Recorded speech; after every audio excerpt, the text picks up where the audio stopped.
Okay, so um,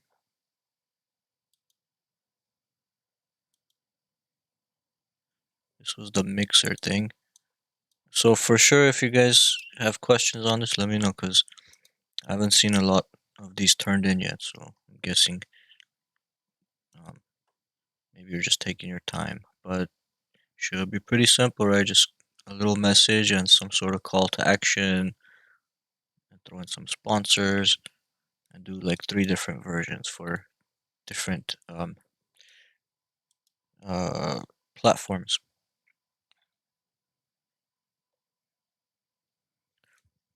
Cool. Oh, I think did I delete all my animations. So this gnome thing that I did is kind of a short version of what I want to create next. This one is already Happy Holidays, but it's kind of short. Where's the timeline? Press play. We'll go over like some of the essential things that you're probably gonna need for some kind of holiday card. Like we'll we'll do snow. I mean the snow is pretty easy. You saw me do it last time. Pretty easy to do that. Um, then we'll figure out how to make this a little bit more fun and a little bit longer too.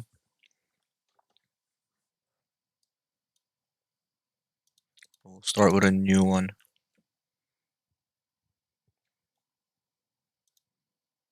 So the first thing you want to do is gather some assets that you might want to use. Actually, first thing you want to do is probably think about what do you want your holiday animation to say. Um, you could also make it have like a different message for different people. If you just leave the text as editable text, should be easy to switch out in case you want to um, send something specifically to someone with their name. But um, it's not gonna. You can't really do it with Photoshop like the personalized greeting cards that you get in the email. Those are that requires some programming, so we're not gonna do that. We'll just do some simple ones. So a new file, and for the size, um, I don't know, maybe start with 1920 by 1080. It's always good to, you know, start big, full size, and then you could make it smaller if you need to. So I'm gonna go to art and illustration. Actually, it's not here. Let's go to web 1920 by 1080. That should be good. So that's nice wide screen size. So I want to do something with maybe Santa Claus in it. Something about be good this year or naughty or nice. Um, I don't know. It's some kind of Christmas message. It probably helps if we start looking at some other examples. Say holiday card eh, cards. Let's see what kind of holiday cards they have here.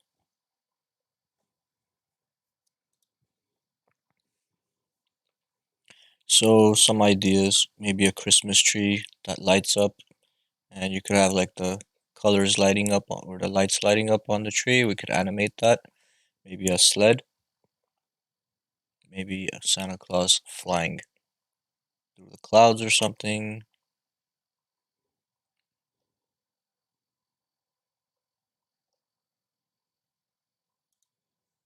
Maybe just something like this, but just a bunch of moving pieces.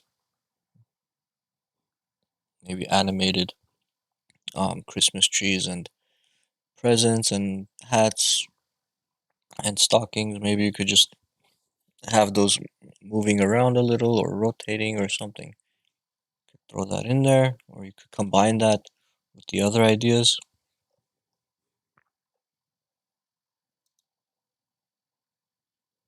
Um, could- Now to do something fancy like have text written out for you, that one I don't think we could do with Photoshop. But I know it's possible with After Effects, like having the writing slowly write itself. I think you could do that with After Effects. I've seen it done before. I think I did it once, but I forgot how to do it. But I know you can't do that in Photoshop.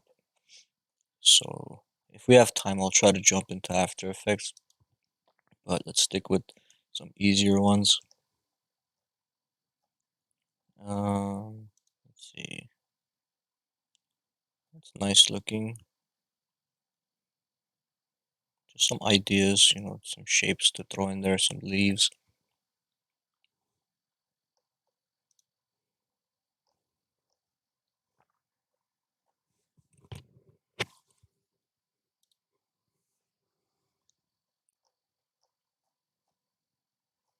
And let's also check out Behance. They always have some really cool stuff.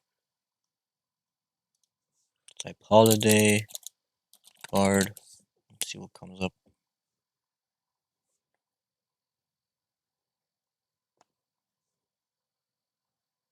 We can we can check animations as well, maybe from here. I think if we look at um, motion graphics, let's check these out.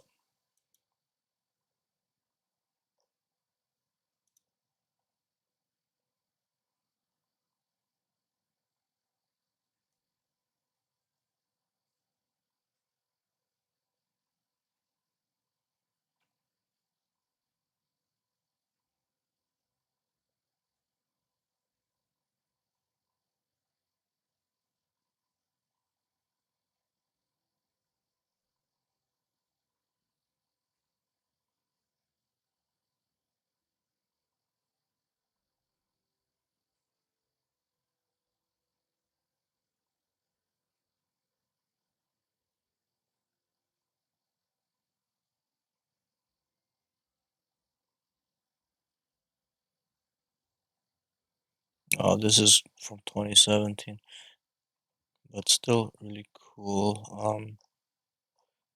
Let's say what it was made with. It looks simple enough that for at least most of it, I think we could do with Photoshop. I want to see if they mention what they used for this.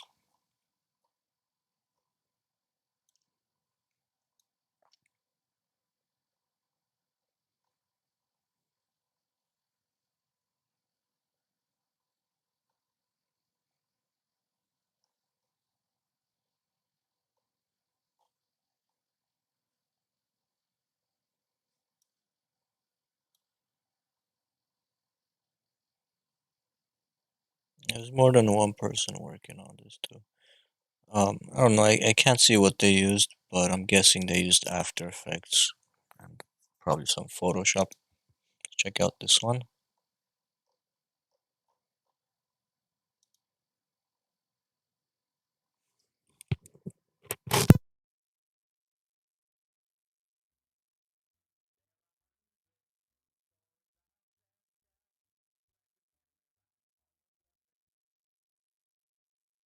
Let me send you guys the link to this because I know you can't like hear the sound through my stream. Yeah, that other one was kind of complicated, but also doable with Photoshop, I think. Most of it, anyway. There were some parts in there that maybe would be difficult. But, anyways, let's look at this one.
Okay, so be curious and explore.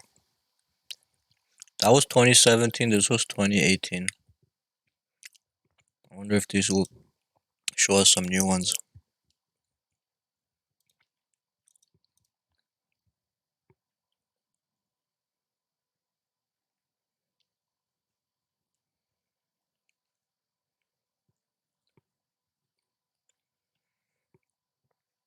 Well, that was kind of simple.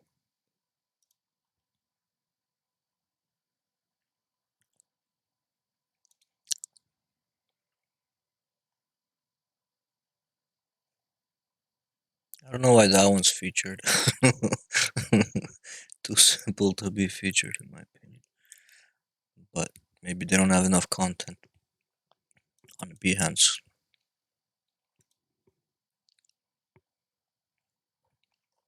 These are just cards. They're not really animated, or maybe they are. I can't tell.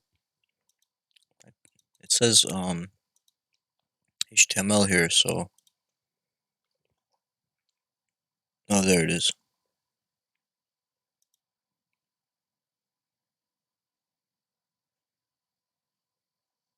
All right, there's some ideas.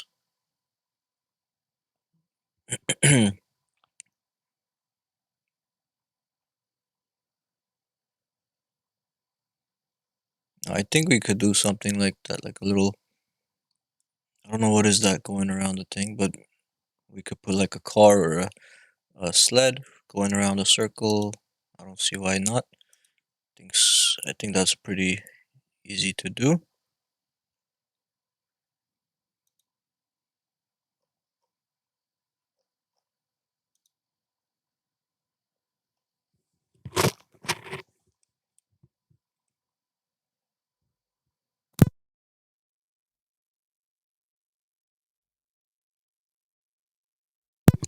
Or a train, yeah. Good idea, Milo.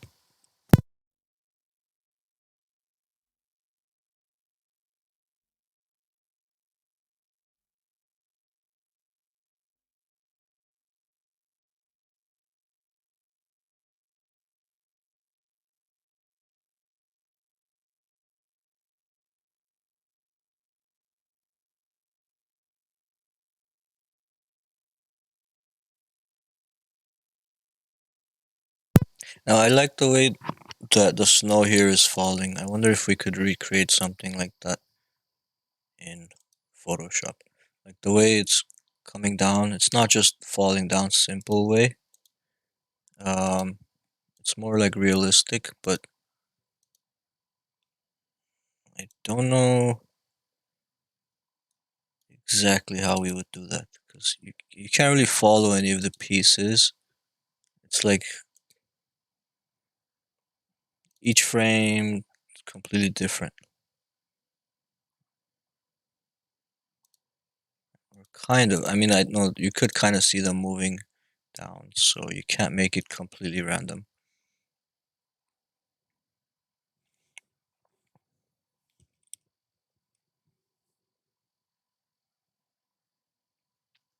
Even this stuff is doable with some clipping masks or layer masks. So if you want to tell a whole story, then you got to put some more thought into it.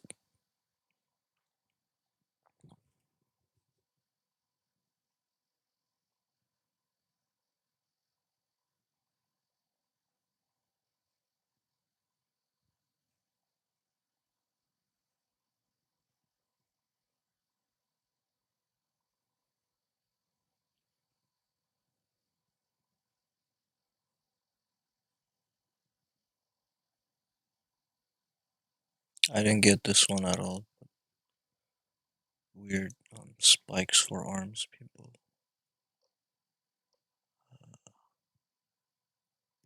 Hmm.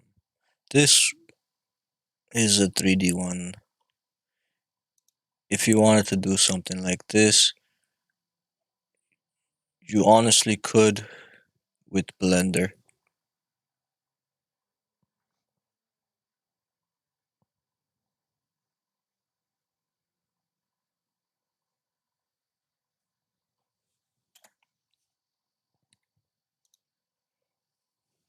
Anyways, that writing thing that comes up a lot.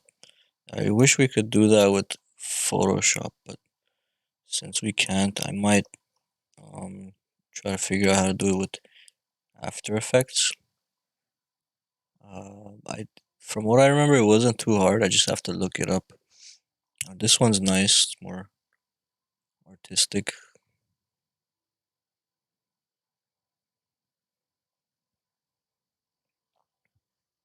Oh yeah, we definitely can't do this in Photoshop.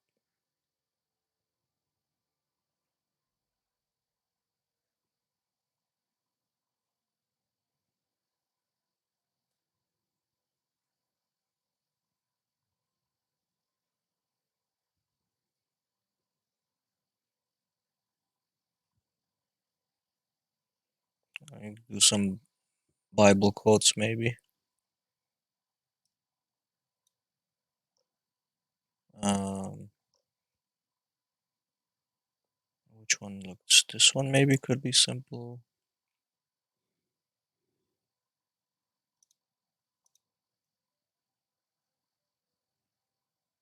Oh yeah, very simple.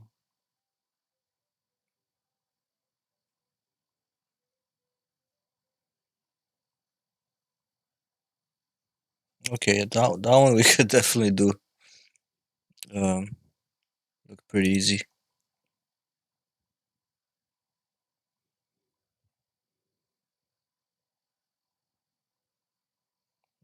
Okay, well that one can't be played.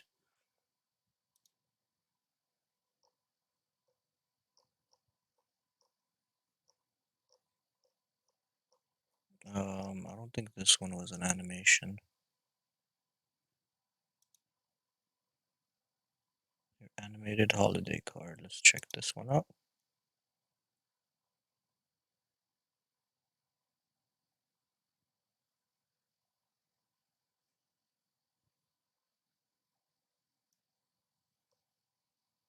One more time.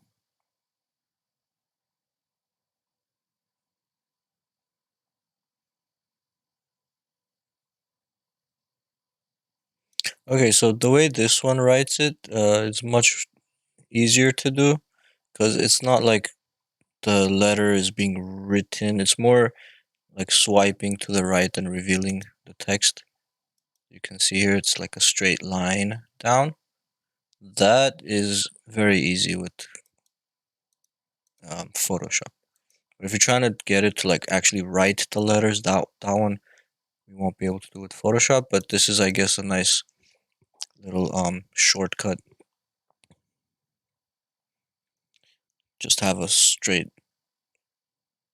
like layer mask or something revealing the layers, the text. I also like the way the snow is coming down here because it's not coming straight down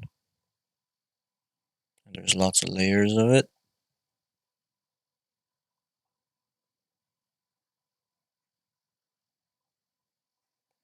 And because this isn't really, there's no infinite loop here. It's just you play it one time, so we don't have to worry about getting the snow to repeat exactly how it started and all that to make an infinite loop. So gives us a little more freedom, I guess, less to worry about. So, but this may have been done with maybe After Effects because with Photoshop it's kind of hard to get the snow to fall in a curve or a squiggly line instead of straight down. In After Effects, you could do that with a motion path. You could just draw like whatever shape you want and have objects follow that shape. But unfortunately, you can't do that in Photoshop. What we can do is probably just set keyframes, bring something down, set the keyframe a little bit to the left, and then set another keyframe to the right. But I'm afraid it might just zigzag instead of going smoothly if we did that.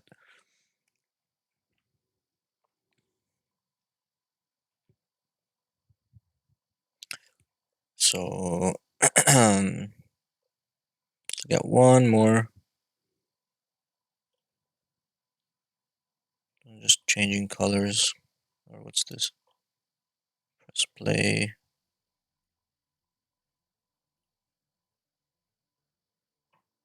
Okay, yeah, this is some more advanced motion graphics.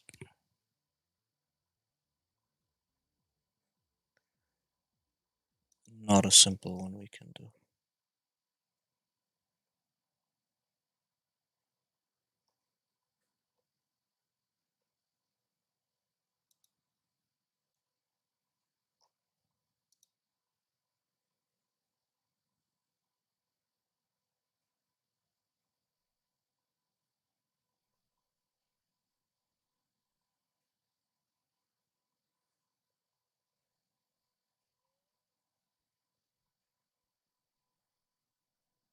Have a nice holidays. That's funny. This one is more of a frame by frame animation. So if you have the patience to draw every frame, you could possibly do that.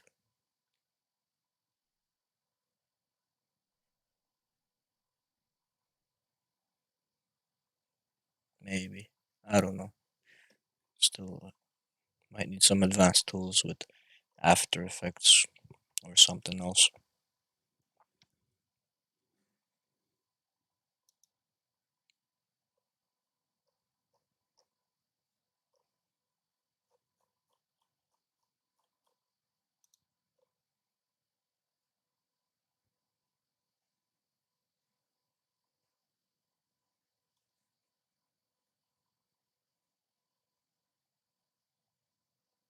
And this one's not playing.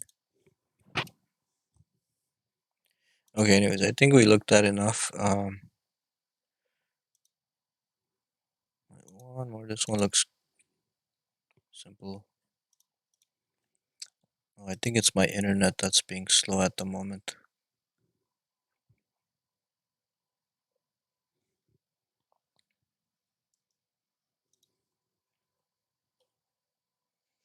Company name, Merry Christmas, Happy New Year. Okay, some sort of template.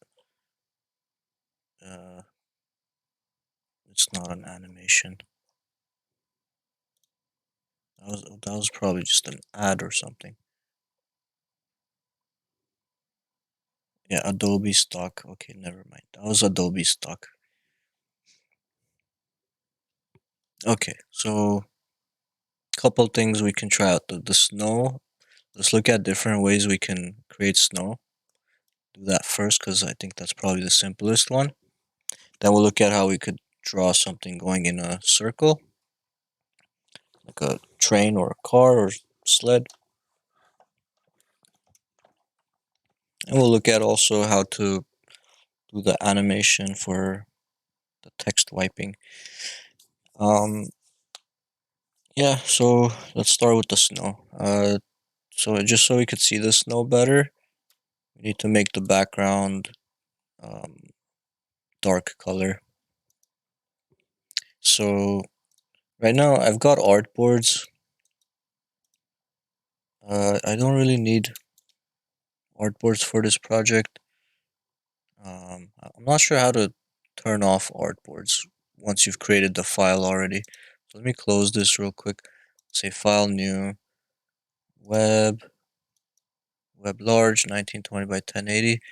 And let's uncheck artboards. We don't need artboards. Okay, so now it's just a layer, no artboard. Um, and let's just fill that with black.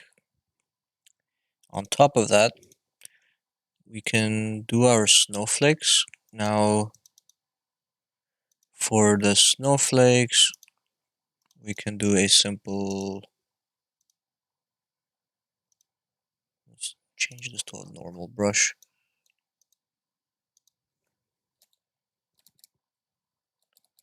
Could be a circle, a hard circle like that, or a soft circle, maybe a combination of hard and soft circles.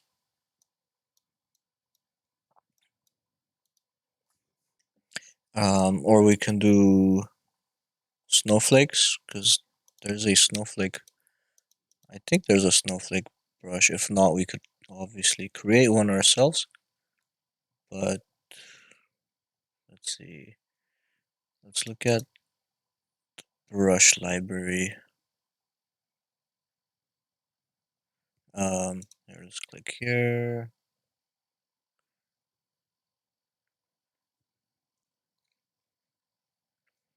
Get more brushes. No, that's gonna make us go to Adobe and download stuff.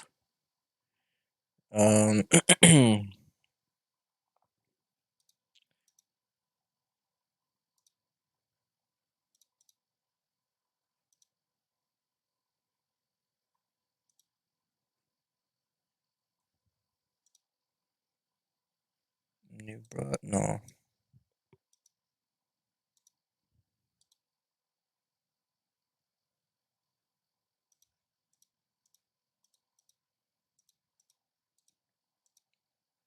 Okay. Well, older version of Photoshop, it was kind of easier to find the more sets of these brushes. Here, it's just whatever we have here, I guess. Whatever I create can be added here as well. As you can see, there's these tree brushes. I think I created these tree brushes. Yeah, I definitely created these.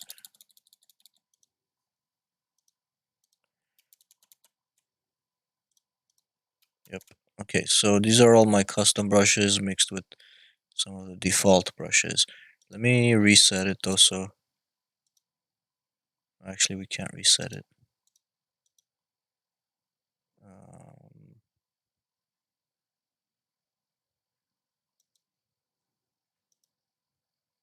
so anyways, there's no snowflake brush, but we can always create one. We could either, I'm not going to make you draw your own snowflake in Illustrator, but that's something you can do. Or you can just type snowflake and find some images, something like that.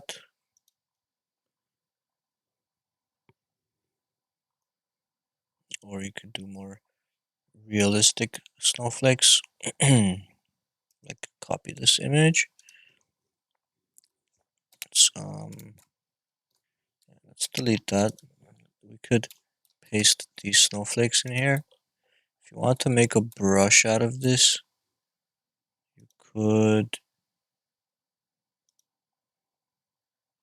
Let's do one with let's do one with the middle one. So we just need to focus on one and use the magic wand to delete the background of this one.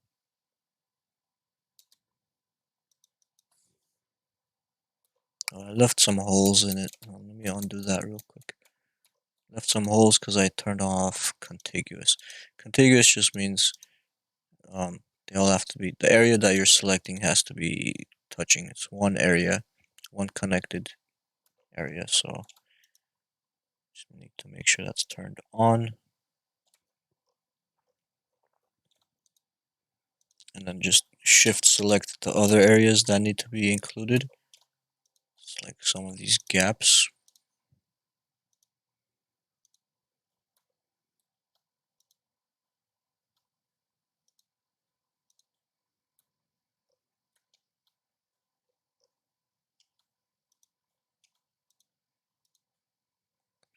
Okay, and when you think you have enough selected, you can do you just press delete, I guess. And then select, deselect. So this doesn't have to be exact because it's just um, probably going to be really small at the end. And it's going to be moving, so you're not going to get a good look at it anyway. So like this is fine. The edges are kind of rough, but who cares? So to make this a brush, we just select it with control clicking on that layer. Actually, we don't even need to do that.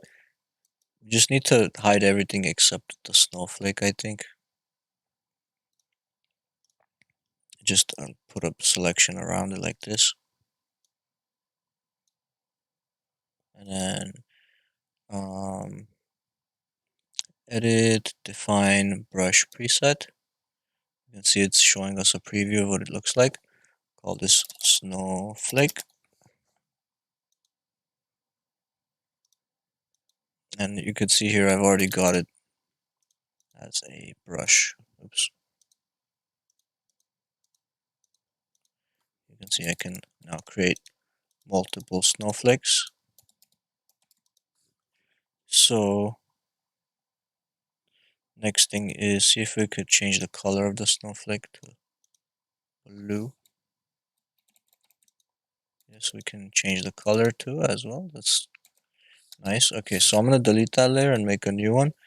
And on this new layer, I'm gonna take this brush and gonna randomize it a little bit. So I'm gonna go to the brush settings, increase the spacing, and turn on shape dynamics and increase the size jitter so we get different sizes of these.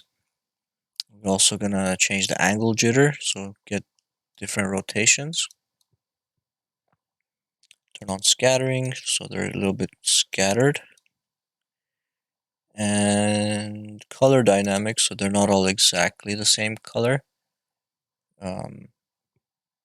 It looks like it's gonna do foreground and background jitter, so just gonna take the foreground and background colors. So let's make that white and blue.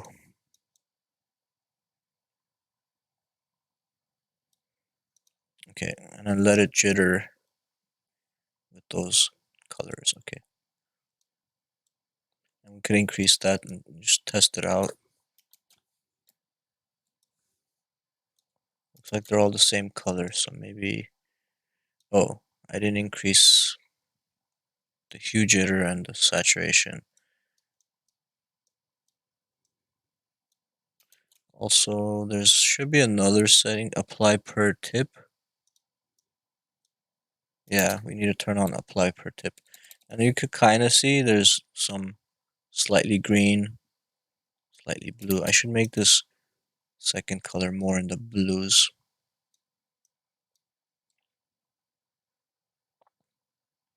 Not too deep. Okay, so that's perfect, I think.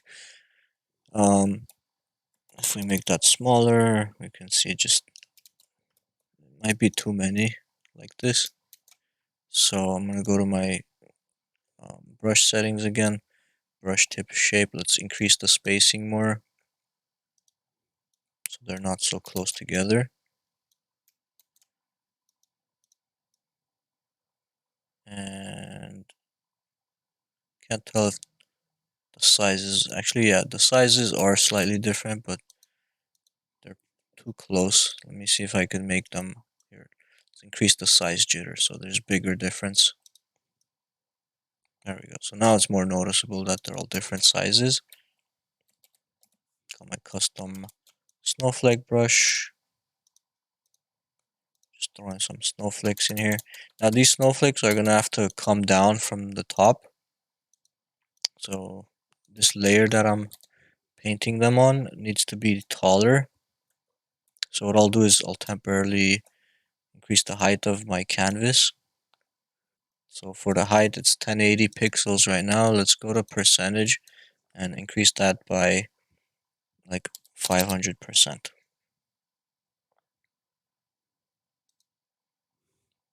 Cool. So we increased it, and actually, let's increase it from the bottom. Meaning we have to say when we're saying image canvas size, we need to click on the anchor. So anchor I want to be the bottom, and 500%. 500%. Okay, there we go. So now we can fill more of that background with black. Create a new layer on top. This will be my snowflake layer. Make sure my foreground color goes back to white so we can draw these. So these are going to be coming down.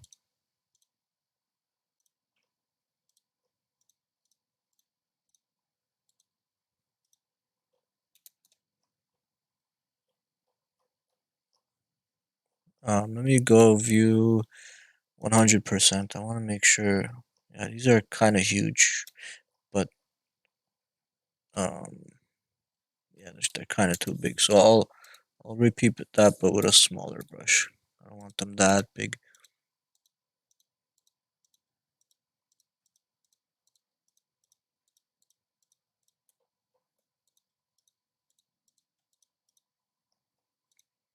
So because I turned on the size jitter, they're coming different sizes, and because I turned on the angle jitter, they're rotated slightly differently, you can see. And the colors are slightly different as well because I turned on the hue jitter and foreground background color jitter. Anyways, that could be one of my layers, and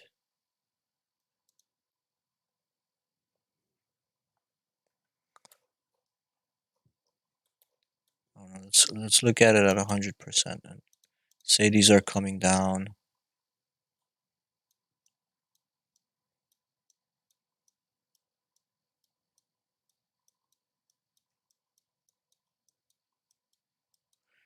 I think that's fine. So these are gonna have to. We can animate them coming straight down, or we can animate them going slightly to the left and then to the right and then to the left. The problem is, since there's so many on this, they're gonna be moving all together like this. Might look weird. So let me just delete a few of these. So I just don't want it to be so many of them. So anywhere where I have too many grouped together, I'm gonna get rid of. Why isn't my brush getting smaller?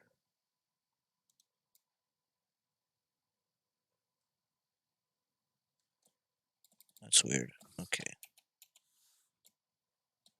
let's change it from here then.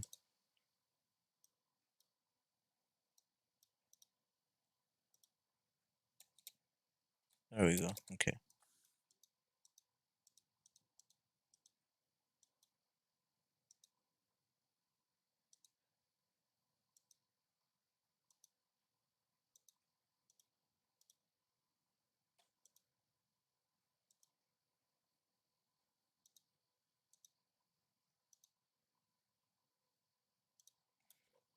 Okay, so now there's not too many, and we can make um, another layer, layer 2, and put some on layer 2.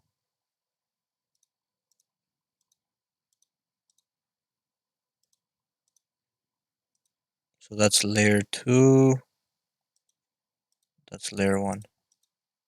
Layer 2 could probably use a few more.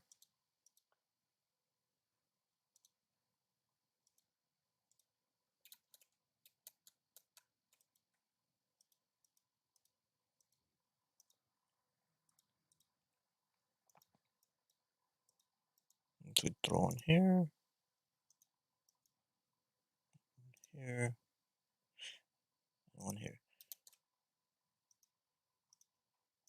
Yeah, okay, so now I've got 2 layers of these. So it's good to have 2 layers because you can move them different directions and different speeds.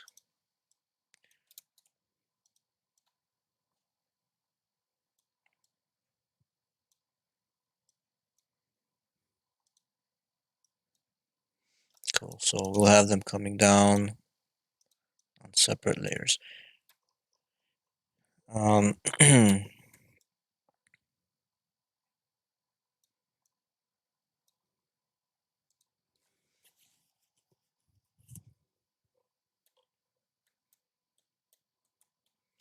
We could also lower the opacities a little bit.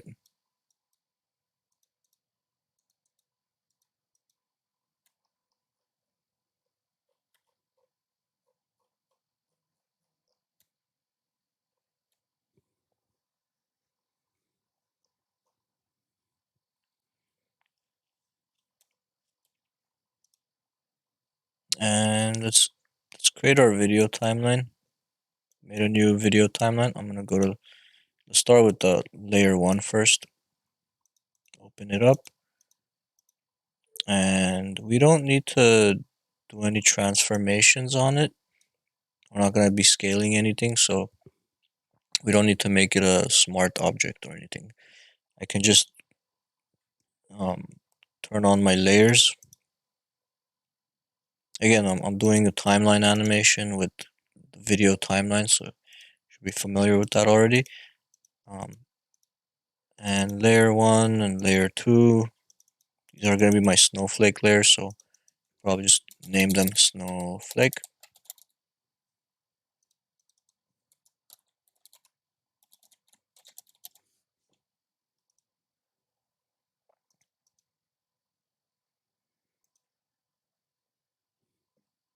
And then I'm going to create another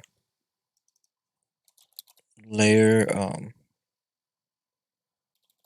call it blurry snowflakes.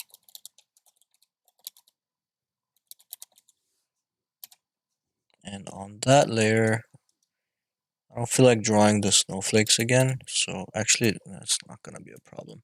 I'll do like some smaller snowflakes on this new layer called blurry snowflakes.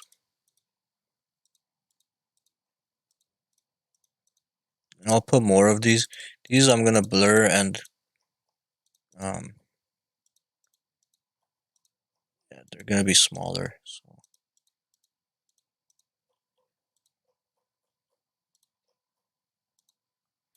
that ought to be enough. So to blur that layer, I'm just going to say filter blur Gaussian blur. And you can see everything on that layer getting blurry. I think this is good, like 10.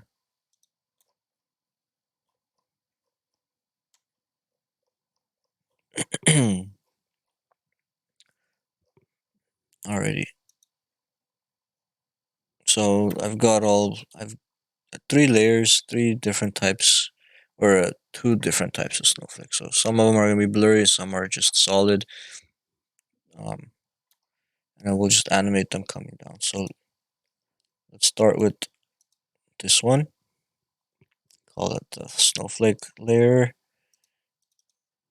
Let's call them snowflake 1 and 2 because we don't want to be confused. So snowflake 1, open that timeline editor and let's turn on position. So now we're going to be recording the position of that layer. So this one right here. So 1920 is how big our original size was. So let me go to my selection tool and let's change the style to fixed size, 1920 by 1080. So that's the original area that we're going to be working in. So this is the area that we really need to focus on. The rest of it we're not going to see. This is just made the layer tall so I could pull it down from there. So I'll just put a little guideline here to remind myself where that part is. So I can deselect now. So this is that work. This is the final area, but that's all extra. So we've already set our keyframe in the beginning for that layer. Now I'm gonna move it to the end. This is currently 5 seconds long. Let's press play. 1, 2, 3, 4, 5.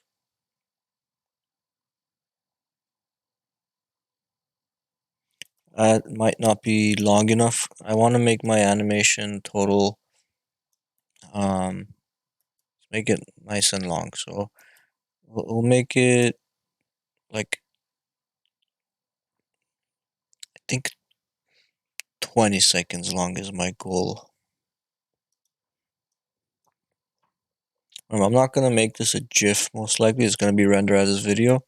So I'm going to make it a little bit longer than I normally would. So for the time here, we can zoom out so we can see more of this. We can drag this to all the way to 20. So now it's 20 seconds long.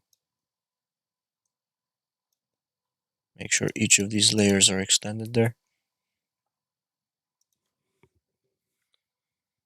Cool. So in 20 seconds, we could do this pretty slowly. So a beginning is here. At the end, I'm going to bring these down all the way to here. So if we press play, this is what it's going to look like. It's coming straight down.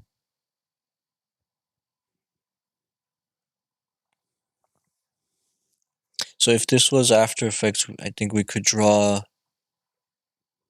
curves.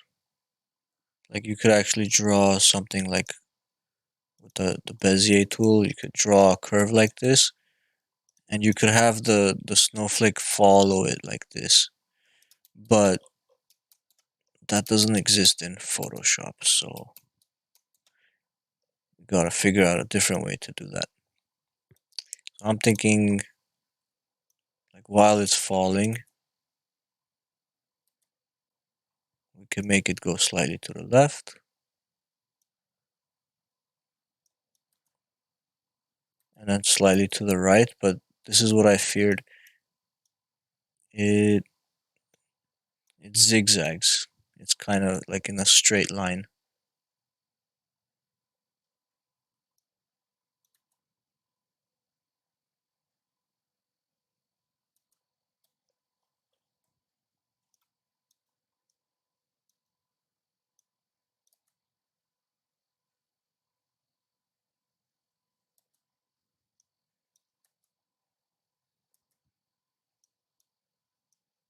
And we could do it kind of irregular too. It doesn't have to be always the same. I wish we could ease the animation or have it somehow uh, not zigzag. That would be nice.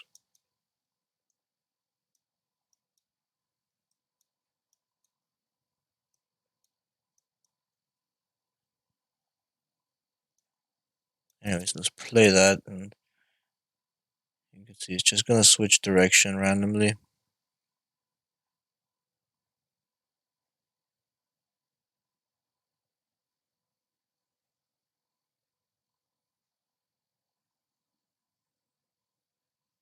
But it's not gonna do it smooth. Um,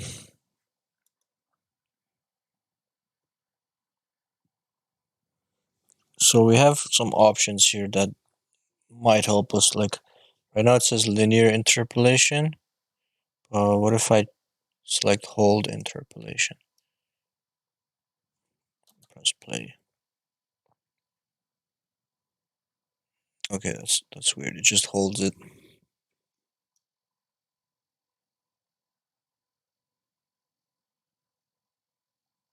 And then just jumps to another frame. So we can't use that hold interpolation. That's not going to help us.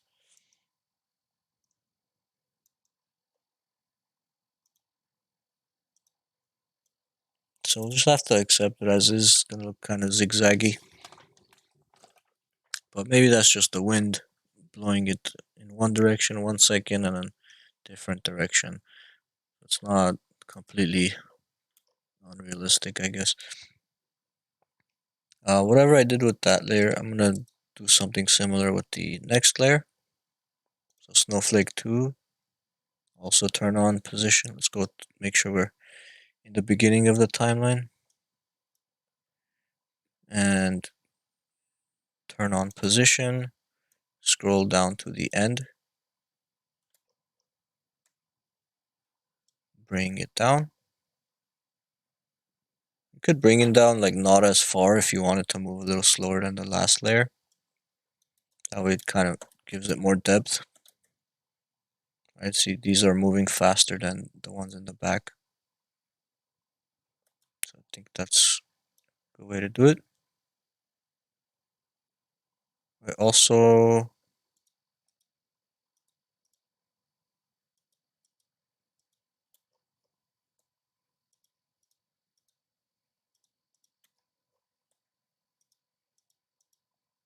Oh, I think I put the blurry snowflakes on the same. Oh no, I don't know what I did with the blurry snowflakes. This is the blurry snowflakes, but I guess I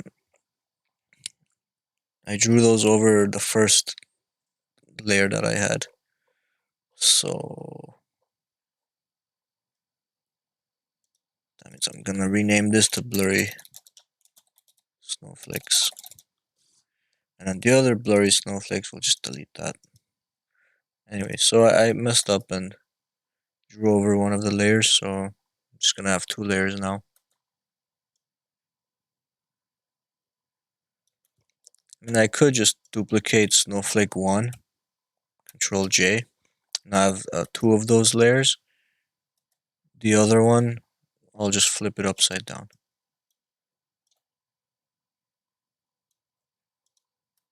So it's not exactly the same.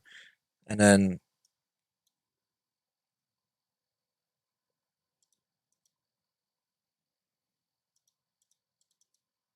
okay, and then that snowflake copy layer, I'll make sure I add our keyframe here. Let me hide the other ones because I want to make sure I'm on the right layer here. Snowflake 1. That's this layer. Okay, so right in the beginning, let's turn on position. Bring it towards the end. Make sure this is extended towards the end. And then bring this down. I'll bring it down much less, so it's gonna move a lot slower than the other two layers. Test it out, press play. Yeah, they're kind of moving too slow.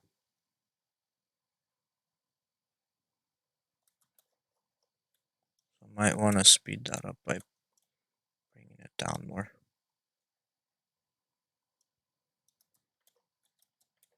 But just want it to be clearly like different speed than the other one.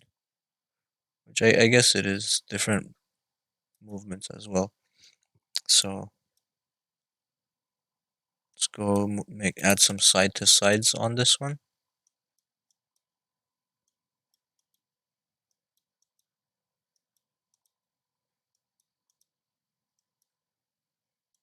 Oops. Get this to stick again.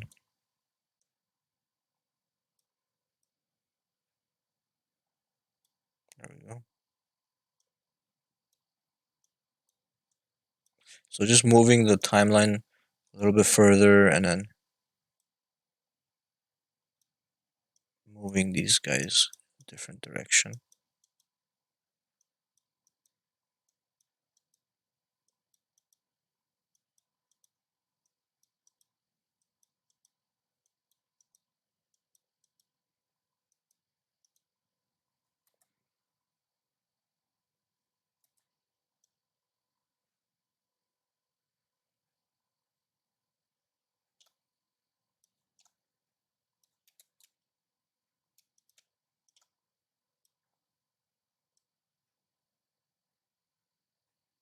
Okay, this layer is like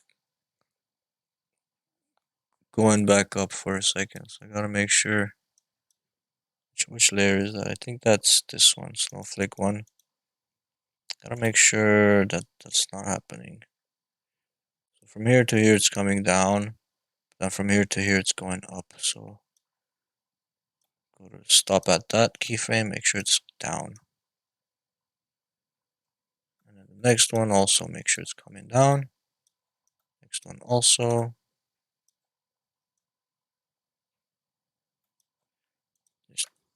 Two of these are really close to each other, so I'm deleting one. And at the end,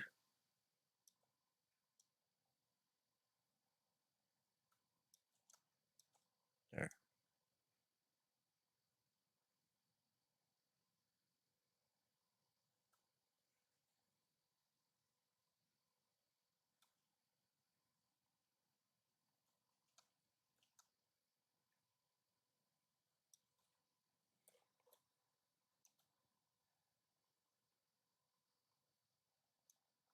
Okay, at this frame, these kind of move too far.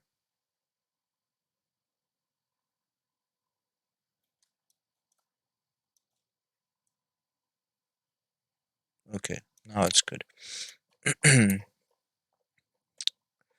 press play.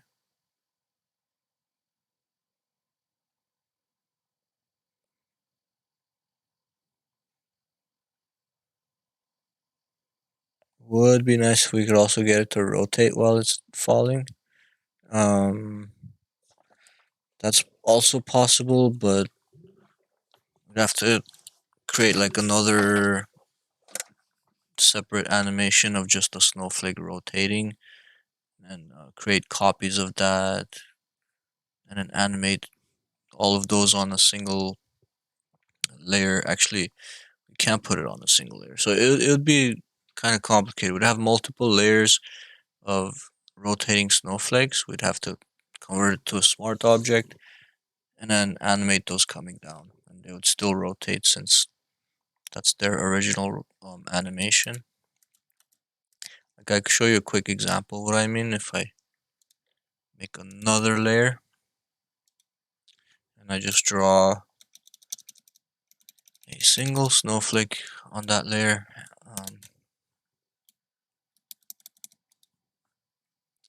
And I convert, actually, let's not convert it to a smart object yet, but it's on layer 1. So layer 1, gonna actually have to, um, yeah, I am gonna have to turn on smart object because I'm gonna rotate it. And rotation is a transformation. So position, opacity, style is not gonna help me with that. So I have to right click and say convert to smart object. Now I should have transform. So I'll turn on transform and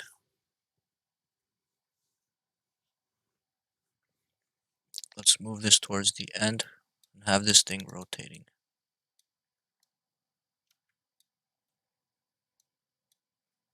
Now when we rotate it, um,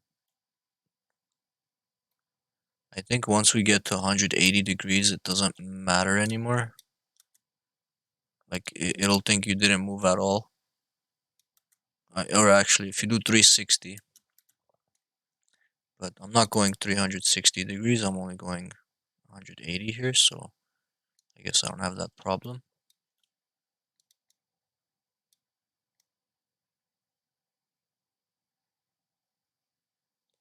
But yeah, once you go past 180, then it just thinks you're going the other direction. See? Now it's barely moving. So if you want to rotate more than 180 degrees, you're going to have to rotate it like once or rotate it a couple times. So maybe halfway through, I will rotate it 180 degrees.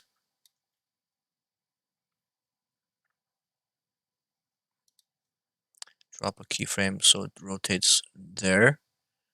And then from there to here, rotate it another 180 degrees or something close.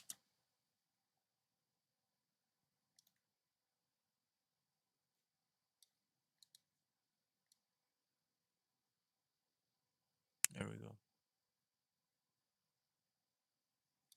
So now we could kind of get it to rotate a little faster. I think that's good enough. Anyway, so then you'd have to convert that into a smart object. I mean, it already is a smart object, but now we have to, with the animation included, we make it another smart object. So it kind of saves itself with the animation. Then make duplicates of it. I think they will both animate.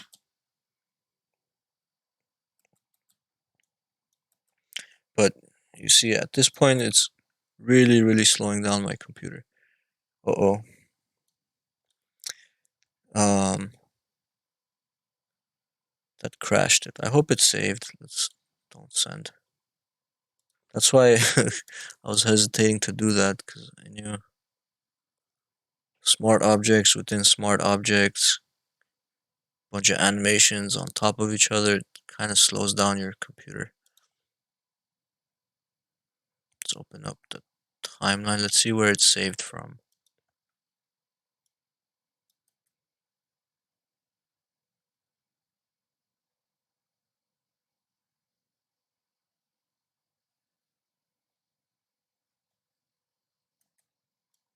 Okay, so kind of far back.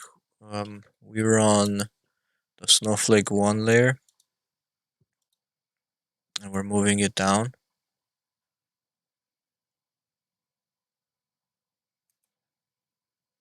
Or snowflake 1 copy, actually. Okay, so yeah, here we got it going side to side, and then eventually just going straight, because I have to go back and do this now.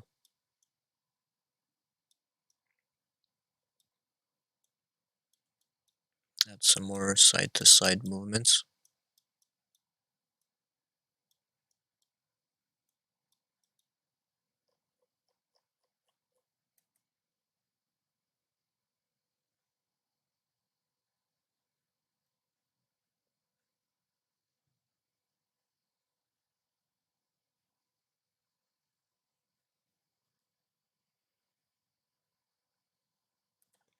Okay, that's fine.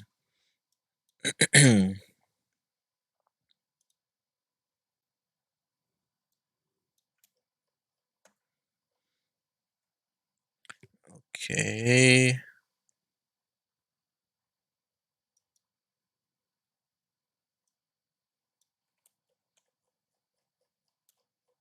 Alright, I think we're done with the snowflakes here. So again, if you wanted to rotate, I would like to show you, but it's gonna crash my thing again. You could just rotate one snowflake and make it a smart object. Um, then make duplicates of it and put them together and bring them down, and yeah. So it's gonna be. I think you'll only need, like, at the end it's gonna be 3 smart objects together. But let's not risk losing this again. So I'm gonna save this real quick.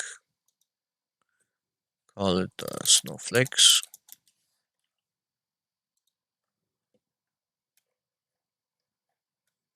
Okay, and now that it's saved,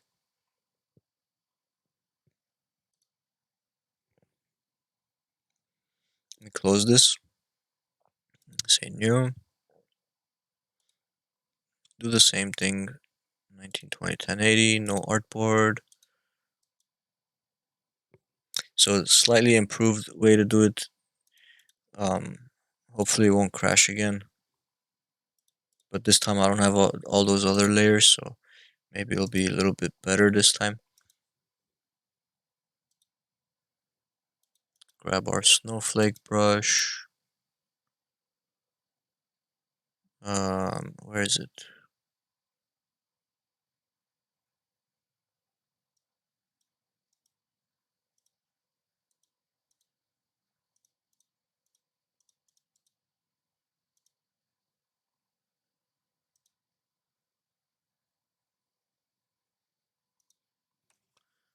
Uh, did it not save? Or do I have to import it or something from the other file? I don't know, my snowflake's not here anymore. Let me open that other file.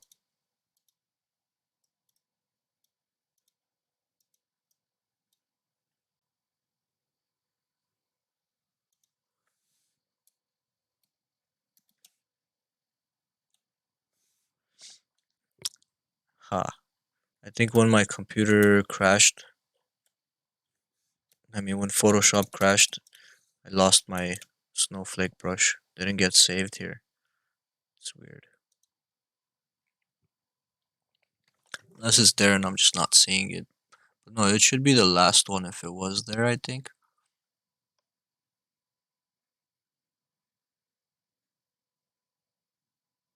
And I don't see it.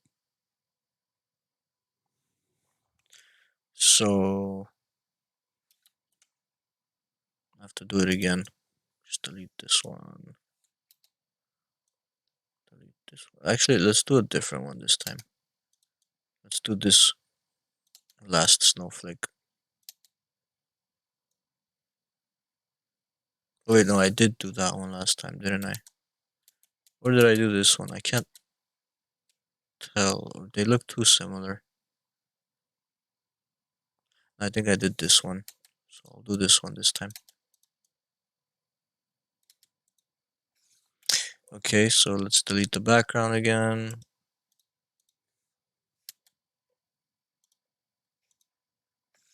Select, deselect. Oops, got the holes in it again because I didn't turn on contiguous. Let's turn that on. Delete. Delete some of these insides.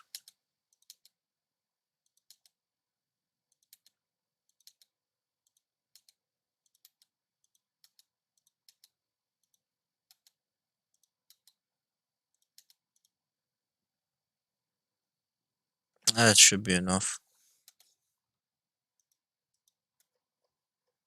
So deleted those. Now, um,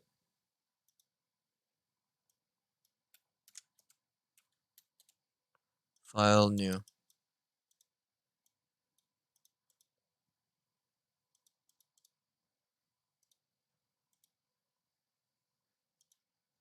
Let me make sure I do this in the new file, not that one. I'm gonna close this and not save it. Back to the new file now. So here, let's make a black background. Or actually, let's get rid of that black background. We need a clear background to create the brush.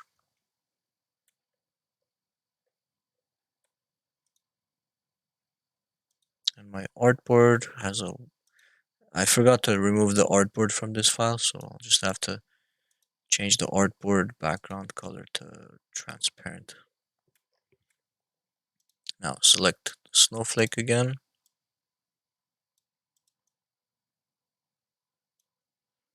Edit, define brush preset.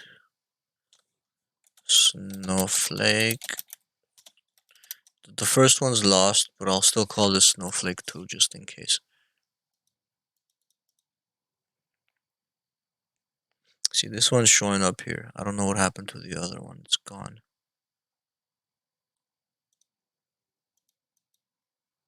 So now I've got the brush, so I can bring back my background layer. Let's delete this snowflake. Bring back our background.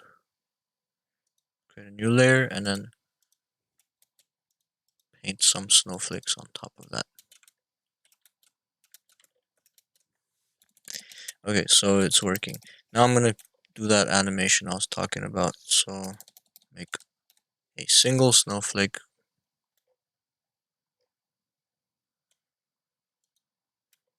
And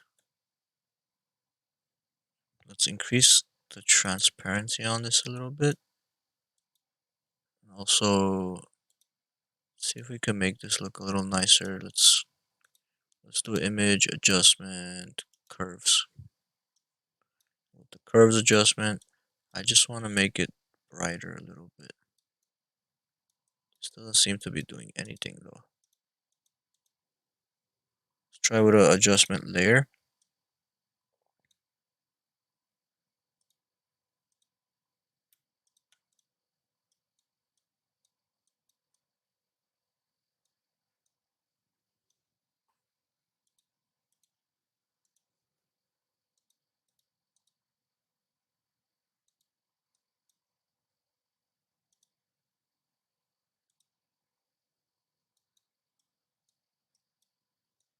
Okay, weirdly it's not doing anything to this layer. I don't know why.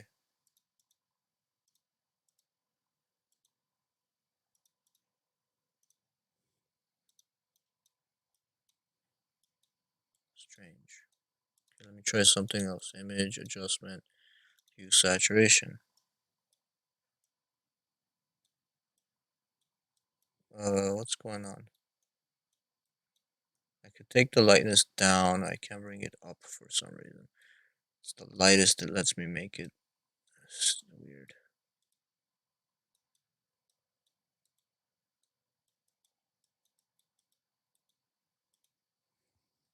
Okay, fine. I'll have to accept that then.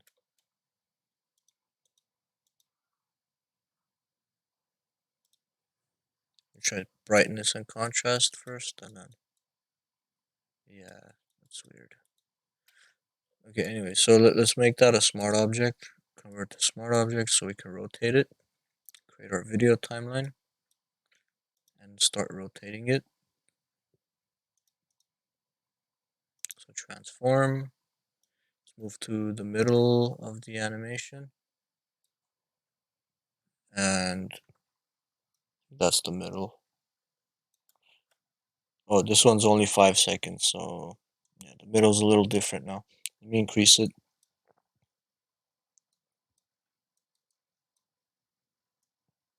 Let's bring that up to 20 seconds.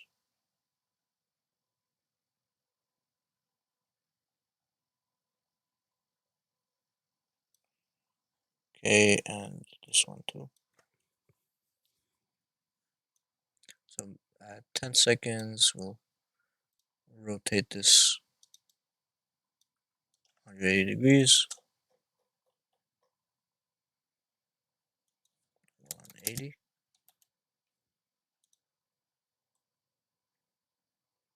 And then again, at the end, another 180.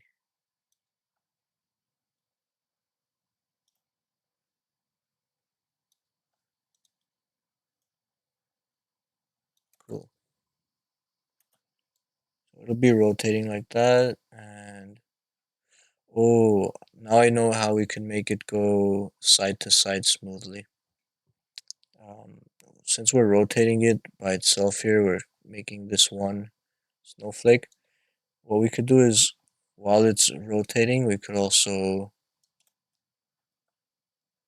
have this guy go a little bit this way, and then a little bit this way, a bit this way, back to the middle, a little bit that way, a little bit that way, a little bit that way, back to the middle. So it's going to be doing this.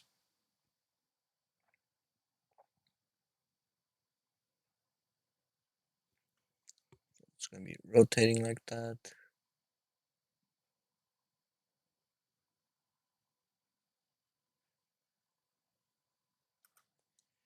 We could even add on some layer style animation. If we turn on style,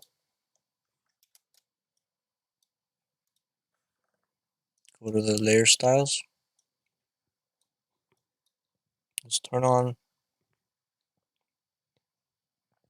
um, I don't know, inner glow maybe.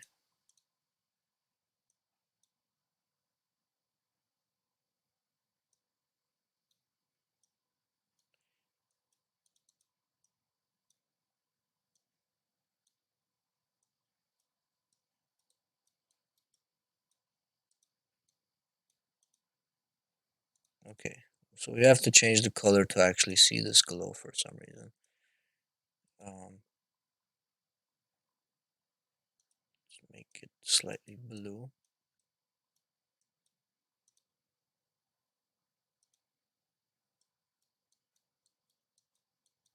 We still can't really see it. Let me click OK. My layer normal is normal, so I don't know why it's so. Let me double click on it actually.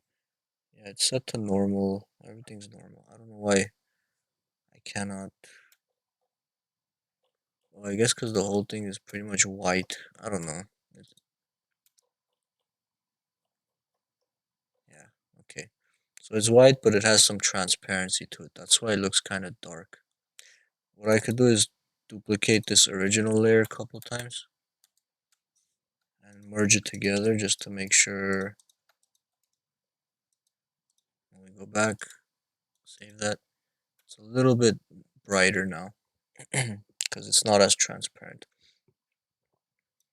So now I should be able to see these effects a little bit more.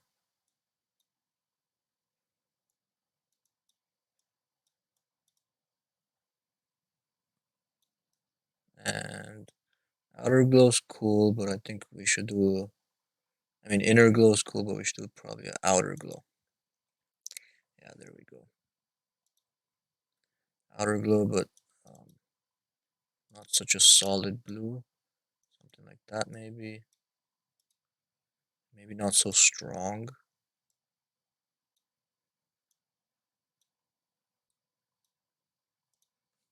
Okay, so while this is falling, we can play with that outer glow. Probably just like turn it on and off, as well as the inner glow. And it should animate turning on and off.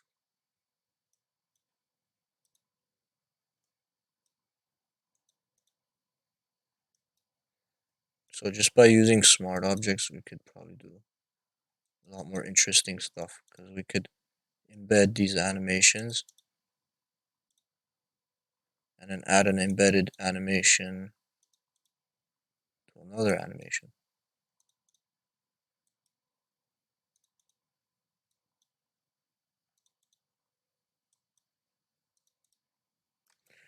Cool. So this is what it's gonna look like now.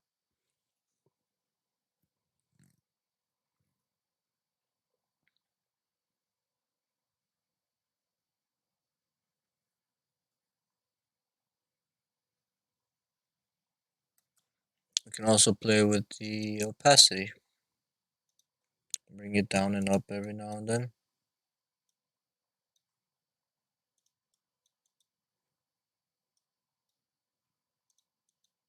Just have some more stuff happening to it.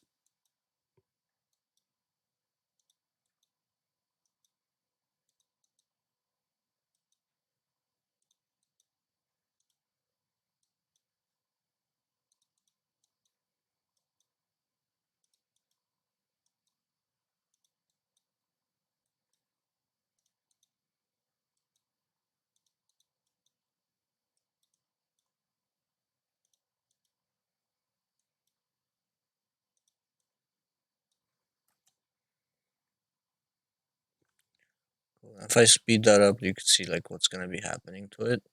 Um, so that's gonna be the snowflake. Single snowflake. That's what it looks like. But I'm now going to convert that entire animation, all this happening. I'm gonna make that a smart object by right clicking and saying convert to smart object. Hopefully it doesn't crash again. Press play. So now there is no animations down here. If I want to see those animations that I added to make this happen, I have to actually double click this, and now I can open this and see all that stuff I did down here. If I ever want to make changes, I can do that, double click, make the changes, save it. I'm not going to save it this time because I'm not making those changes. And now I can take this.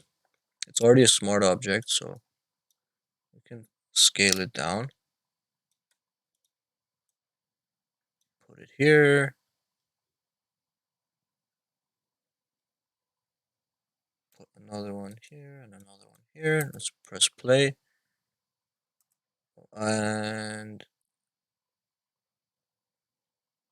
yeah, that's the point where see each one was gonna animate by itself, rotate, rotate, rotate. They're all gonna be rotating, but um, it's just too much for Photoshop to handle, I guess.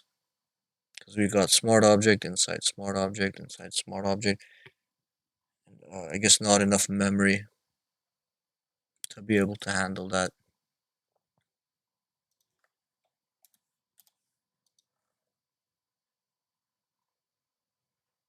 That's too bad.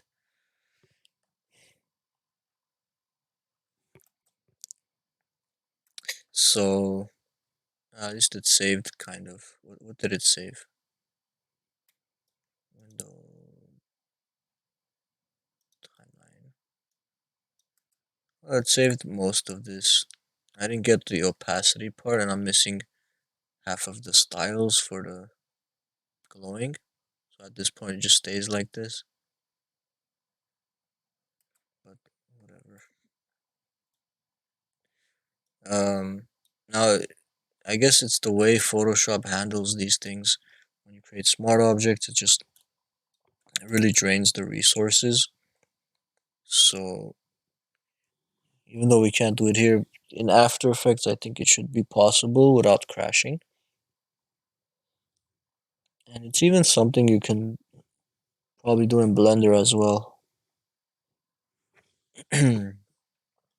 Just Photoshop's not really the best for complicated animation.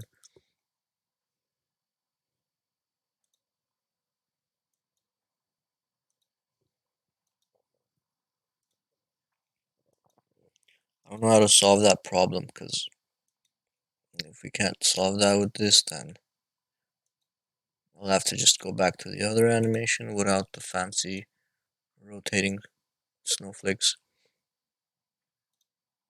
Or, you know what else I could do? Um,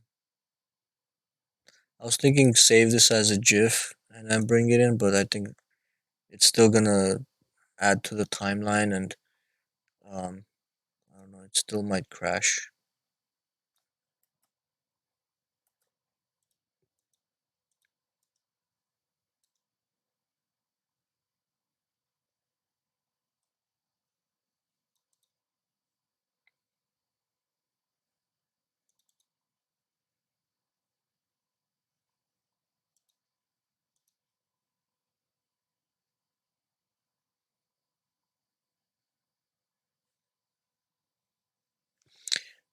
Anyways, it's break time, so um,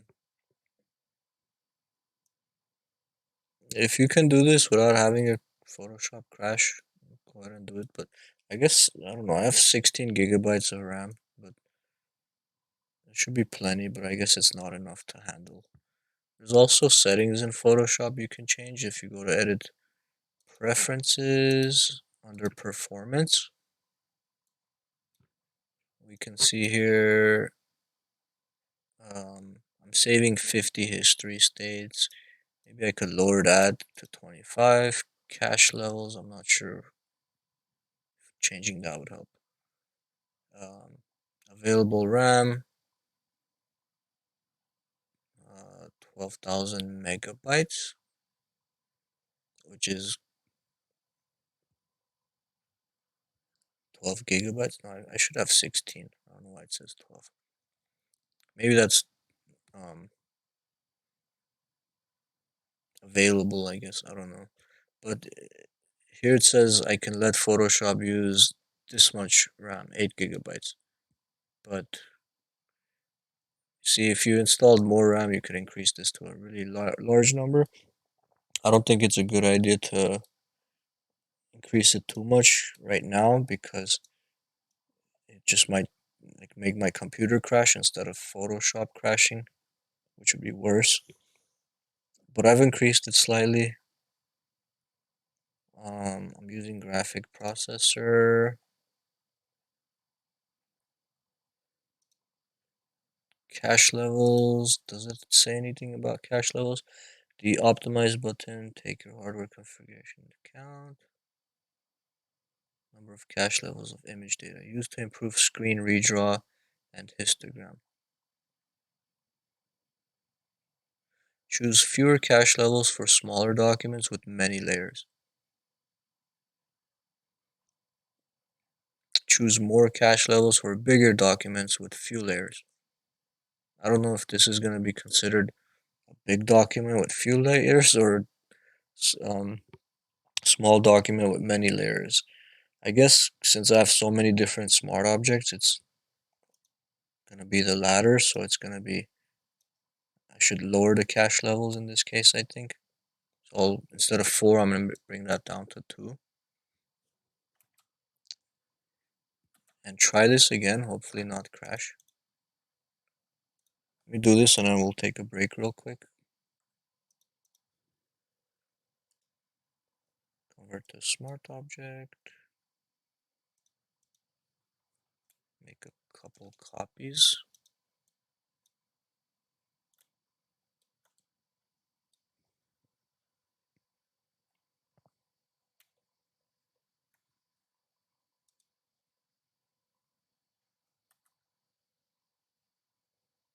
See, the one by itself is not crashing yet.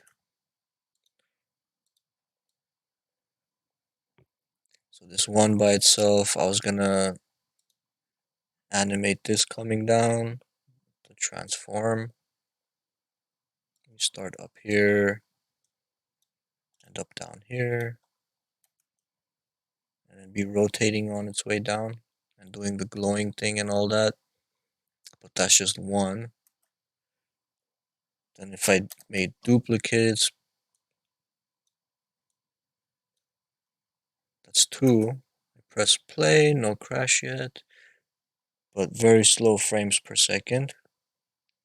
It's just a very slow preview right now. Make another copy. This is the point where it crashes already when I have three of them. And I want to kind of have even more. I want to have like 20 of them. Let's go four. So definitely what I did with the preferences helped. It's not crashing as much, but I feel like if I just click something too fast, it's gonna crash. Let's undo.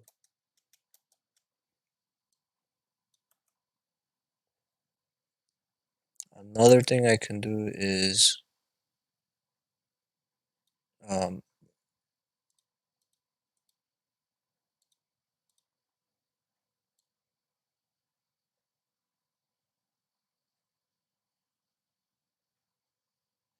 yeah, you see how it's like going side to side as well. So it's doing what I want. It's just I don't think the computer can handle doing all that I want to do. Anyways, let's take a break and then we'll figure it out after.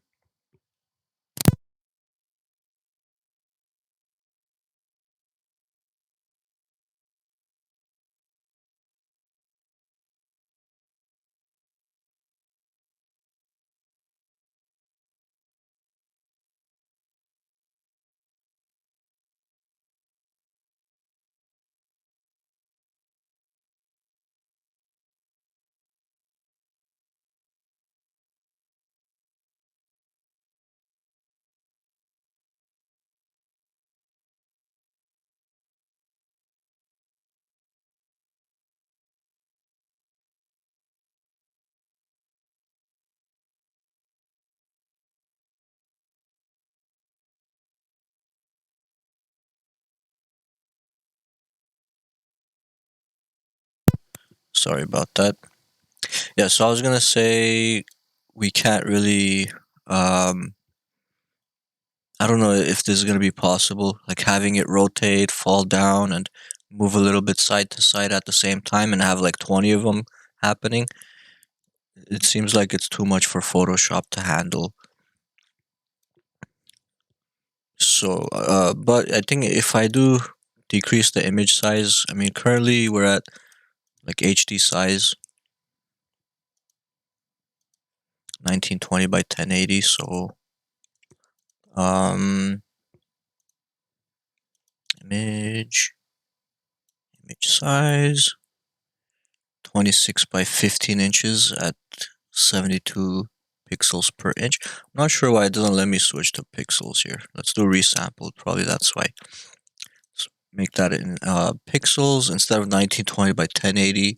Let's bring this down to like 640. Click OK. Okay, because having a smaller Photoshop file should kind of relieve some of that memory issue.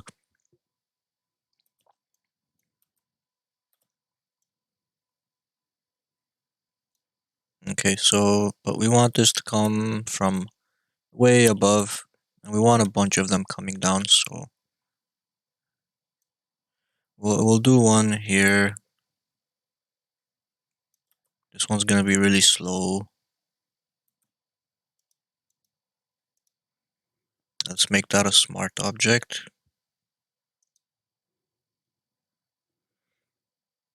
So we could duplicate it and have another one.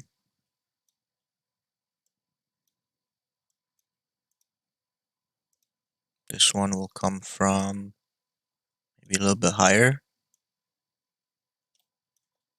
and it will come down further.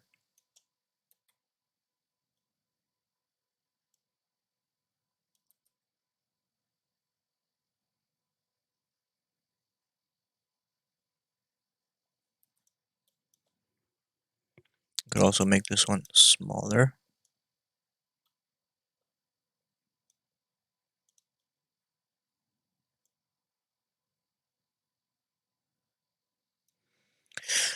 And then duplicate that and add another one somewhere else. Oh, never mind. I thought it had a black background on it. That was just a display issue.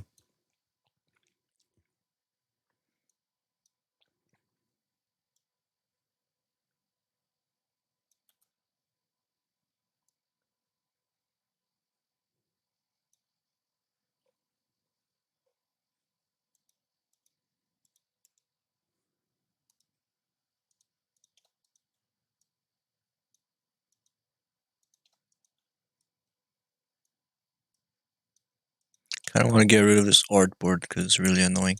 I don't like having artboards in Photoshop. Kind of pointless.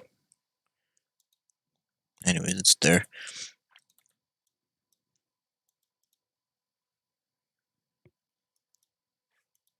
So let's just turn on the transforms on all of these. This is this layer here. That will come from up there down to here.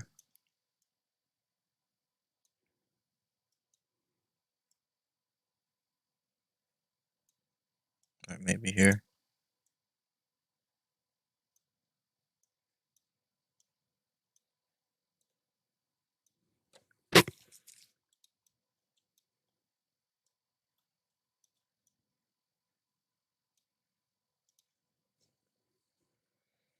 And duplicate all three of these. Actually, what can we do with these? I don't know if it's going to be easier on the memory if I convert all three of these into a smart object and bring them down together, or if I just duplicate them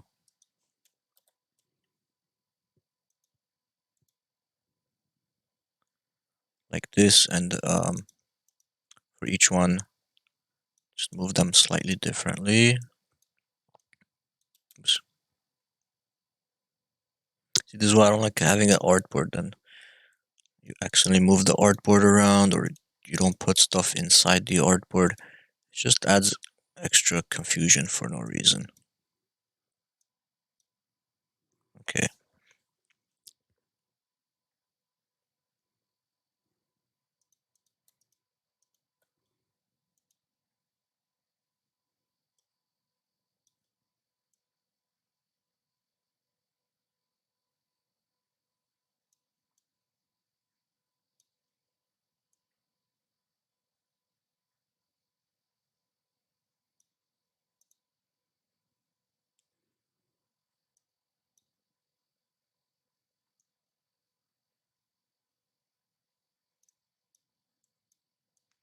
Just moving things around a little bit so it's more random.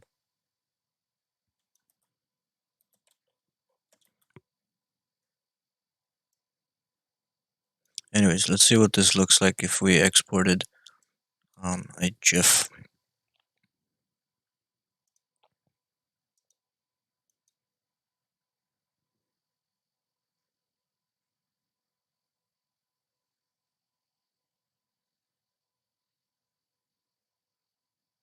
I guess it's not a good idea to do a GIF with this because there's too many layers. It's gonna be very slow, so cancel that. The only way to do this one would be render a video, but so even with just like 5 snowflakes and I lowered the size of the document, it's still like very slow preview and it could crash the program.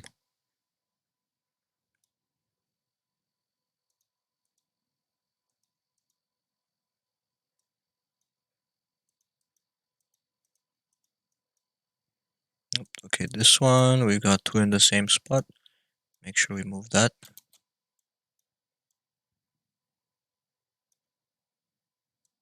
Bring it there.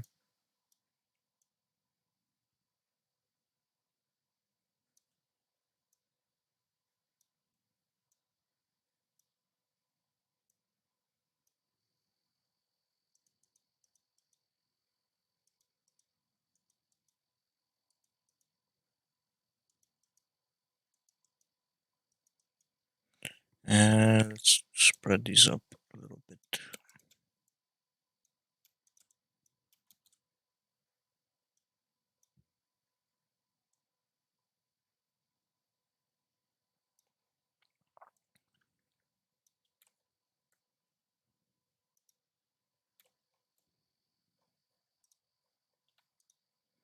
Take the whole thing, convert to smart object,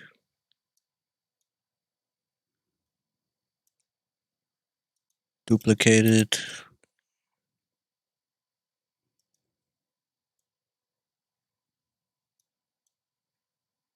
have one start from here.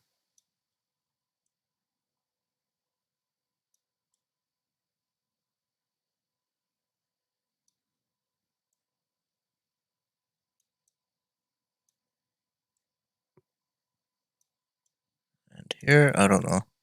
I'm just trying to here randomize it so there's like more snowflakes happening. Okay, so it starts off with some there. There we go. So we got a nice variety now, but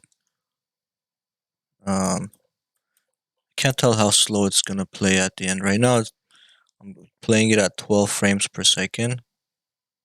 But I think the final thing should be playing at 30 frames per second. So imagine it going twice as fast as this at the end.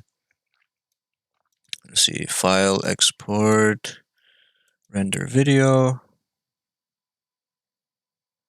Let's just render a quick video just to call it snowflake, MP4 on the desktop. I think once we render it and it finishes, we could actually see like the actual speed, how fast it's working. Um, no, deleting files is not gonna help you because this is a RAM issue.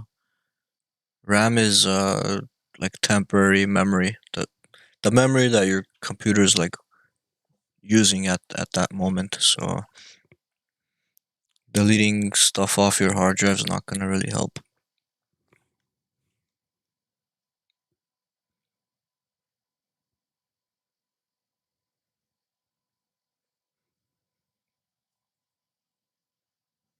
Plus, it's better to do this in After Effects, not in Photoshop. Okay, here's the. Oh, I actually saved it with that. Anyway, that's what it looks like here.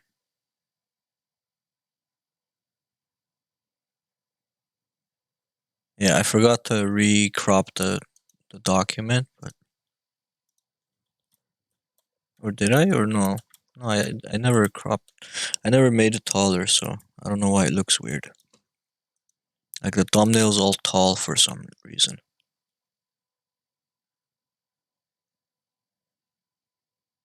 Yeah, that's weird. Why is it doing that?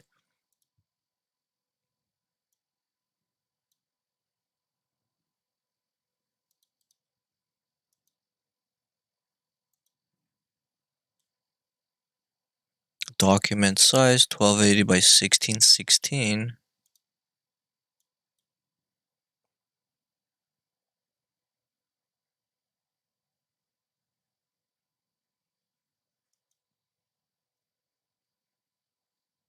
That is not the document size. It's supposed to be 640 by 360. I don't know why the document size is off. Like here it's fine. This is normal. Export, render video. Oh, now it's. Oh, wait. Yeah, how come now it's correct? showing some other size earlier. Now it's 640 by 360. Okay, let's try rendering that one more time.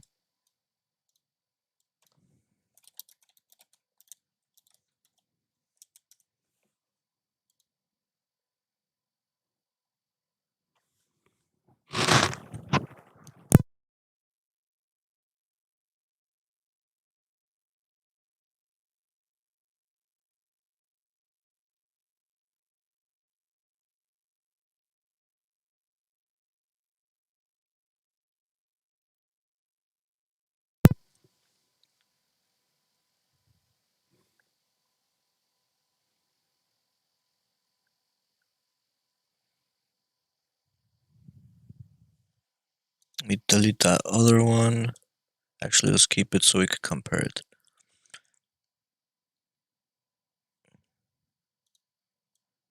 Okay, snowflake and snowflake 2. There we go. So that's what it's supposed to look like.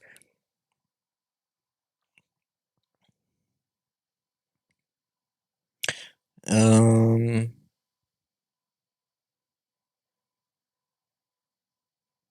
yeah, and then it would be nice if we moved these a little bit around so they don't start at the same time. So, like, this one starts a little bit later. Well, maybe not that one. Yeah, we could move it back, I guess. Move it back. Let me hide these other ones.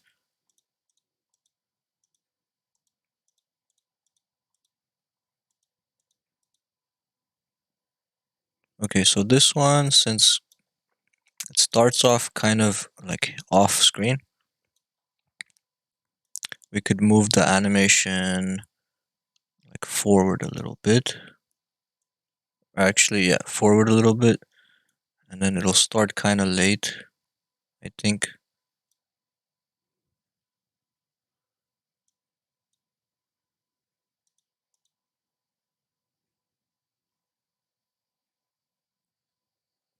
So I'm guessing. Let me see. I don't know why they're all grouped up together like in one place.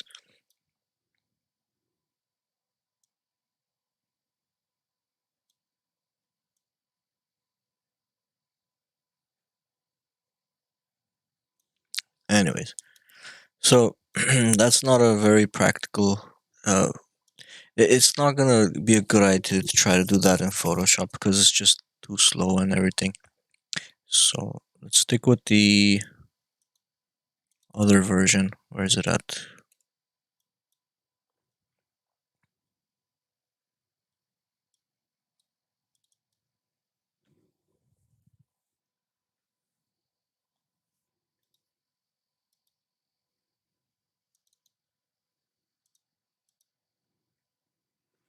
So this one, without the fancy spinning and everything, I think we could get it to look better. We just have like stationary. I mean, they're not spinning and their movement is more zigzaggy, but at least we could put more of them.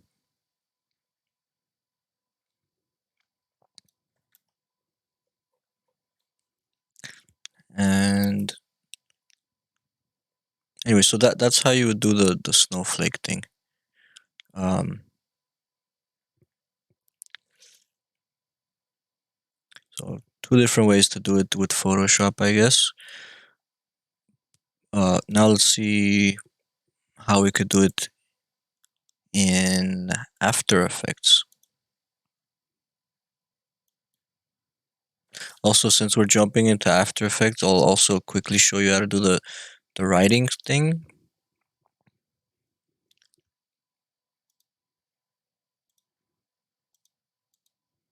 Let me show you how to do it in Photoshop first.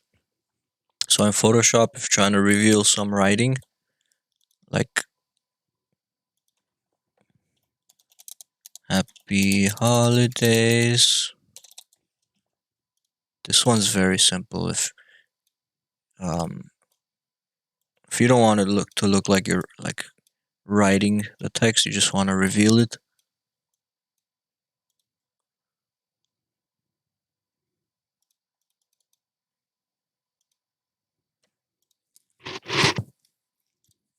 So all you have to do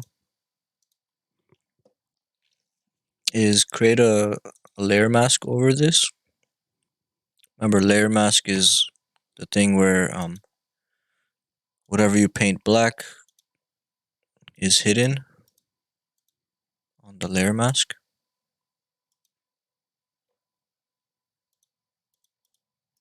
I don't know why this is like switching to the stamp tool every time I click here. I just want to use the brush. Like they changed Photoshop to make it more confusing for some reason. Just want a regular brush. There we go. So painting black on the layer mask hides things.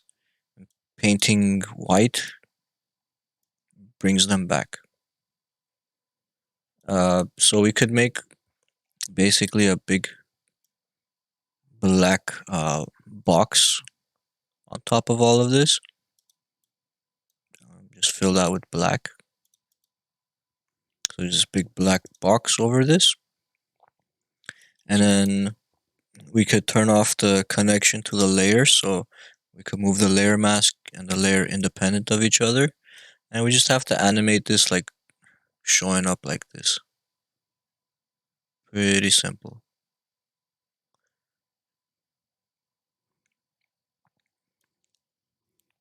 We could even make it like a little bit fancier and maybe add like a tiny bit of gradient.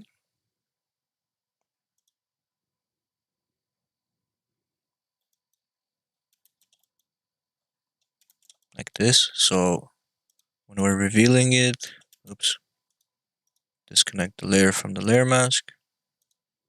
So when we're revealing it, there's, oops, let's delete that layer mask. Do it one more time. Make sure this is the only area that's black.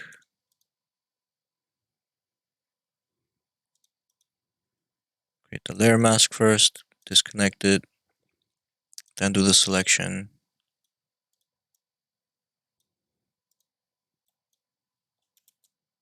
Then, yeah, so then we just add a little gradient. And then when we're moving this, it's like kind of a softer reveal.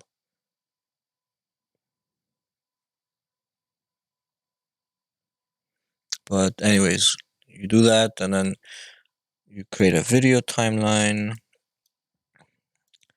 and then you animate the layer mask position. You should have a keyframe for that if you have a layer mask. So we start off there and we ended off there. So when you press play, we get that happening. Happy holidays. So you could reveal the text pretty easily if you do it that way.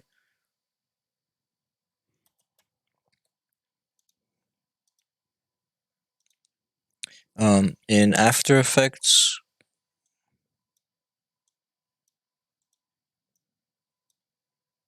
what is this? Let's do a new project. Okay. So in After Effects, if we're starting with a brand new project, we could say new composition, 1920, 1080, that's fine. Duration, what is that, 30 seconds, I think? Let's make it 20. Press play. Yep, that looks like it's going to be 20 seconds. And we've got nothing so far. So we just need to create a new text layer. I think you could just click on that horizontal type tool and then start typing. It'll create a new text layer for you. Say happy holidays.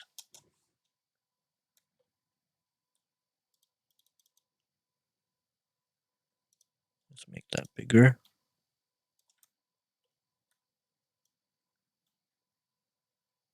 Holding shift in here, In Photoshop, you don't have to hold shift to keep the proportion, and here you do.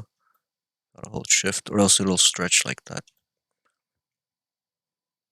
And for this effect, again, if you just want to reveal the letters like I just showed you in Photoshop, might as well do it in Photoshop. But if you want to do something fancier, like draw the letters, well, in this case, since we have like this regular type face, um, it's not a good font to use.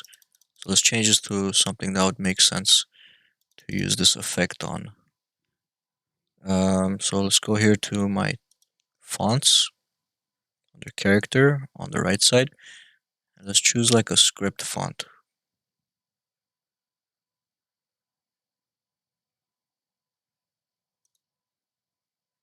Like maybe like this one.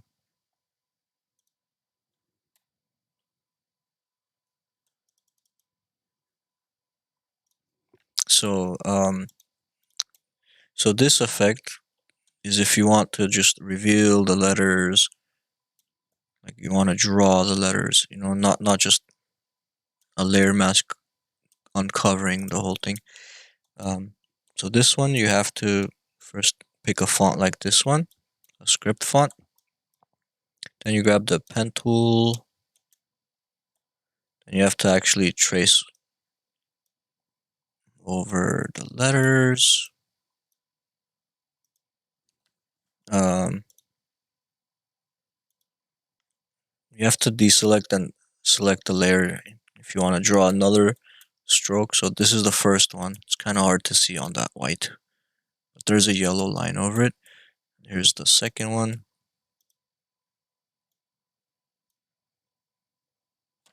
Deselect, select the layer again. Let's go over this A, and you'd draw this the same way you'd draw the letters. Like it's the same order. So if you're drawing an A, maybe you start by moving your hand like this, and then coming back. I don't know actually. How would you draw the A? You would have to start from here, I'm guessing, and then come here and loop around.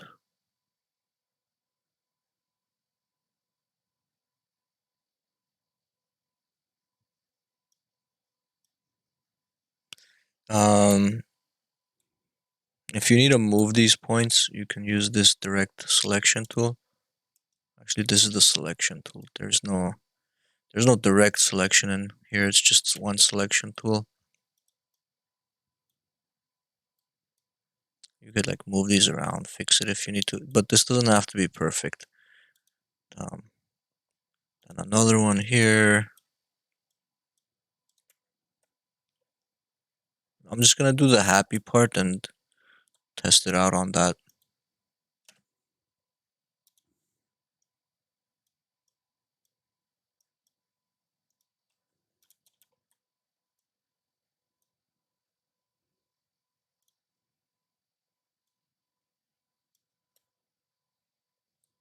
Oh, and then yeah, this has to looks like it uh comes this way and then goes around and then goes this way, that way, this way, around,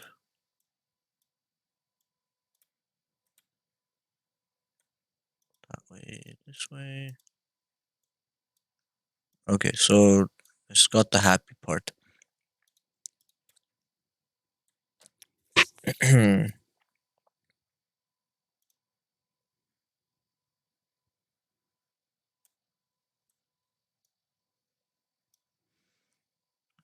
So next thing we need to do is add an effect that basically mm, follows that path. I forgot which effect it was.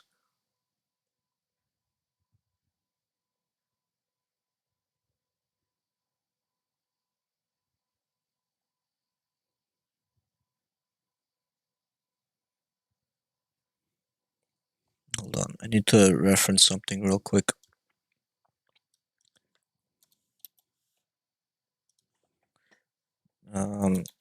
After Effects.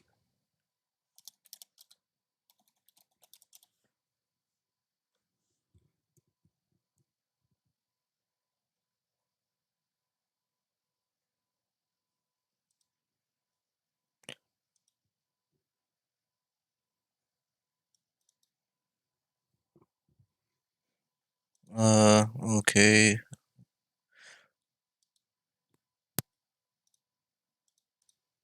Okay. Yeah, so it's, let me go back since it's undo real quick.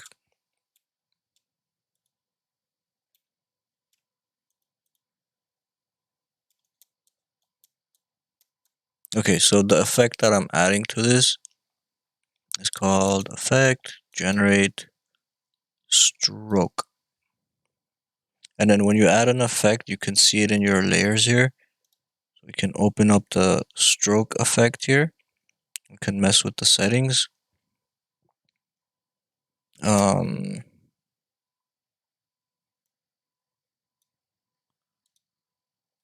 I think we have to mess with the start and the end. So start is 0, end is 100.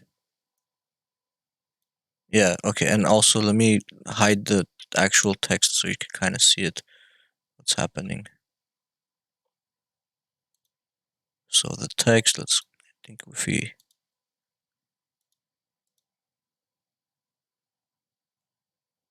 where's the opacity on the text? Transform, opacity. But I don't know if that's gonna also hide the stroke that I'm gonna generate from this. So I'm hiding the text, but the lines that I drew you can still see. And then I'm gonna go to the effect, and oh no, I guess since I'm hiding, I lowered the opacity, so the stroke opacity is also lowered. So I can't lower the opacity.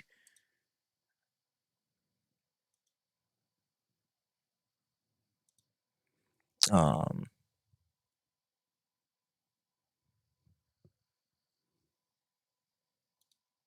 okay, so we could also see the effects up here instead of looking down here. If you click effect controls, here's project, effect controls. We can kind of see this a little better here. And I think we have more options. I'm not sure if it's the same options. Effect, stroke, mask one. Oh, it's the same exact options down here and up here. But let's just do it from here. So I tried messing with the end and the start. You can kind of see what it does, but it's hard to tell. No, you can't see right now actually.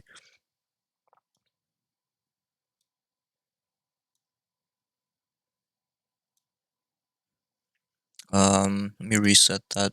So originally it's opacity 100, start 0, and 100. Um, and then it has a paint style. It says on original image. How about reveal original image? I think that's what we need to set it to.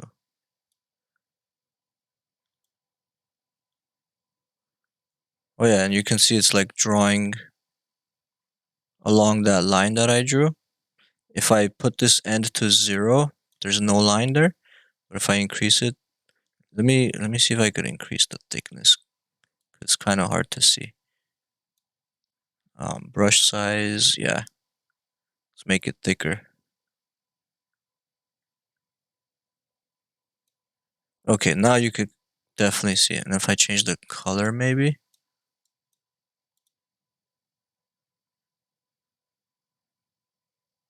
Well, I guess the color doesn't matter.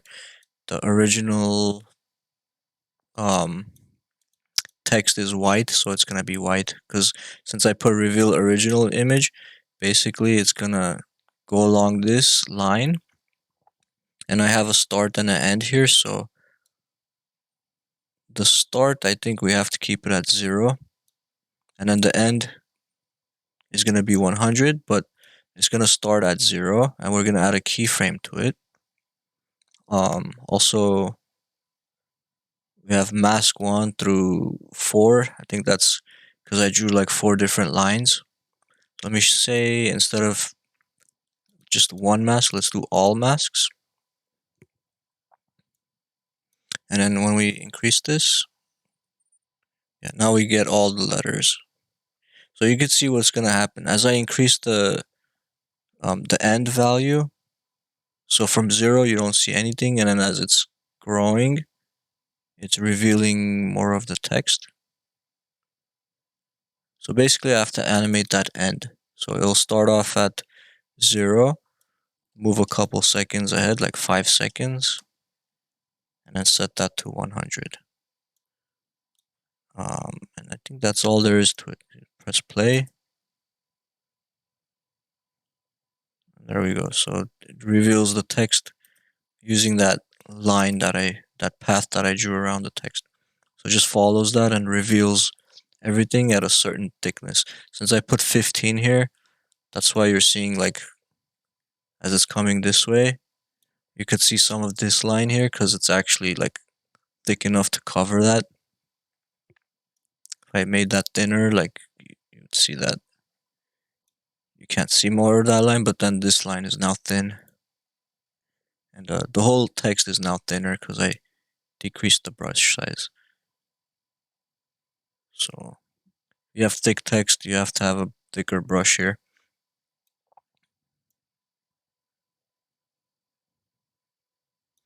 What else can we do with this? There's the brush hardness. We don't need to mess with that, I don't think.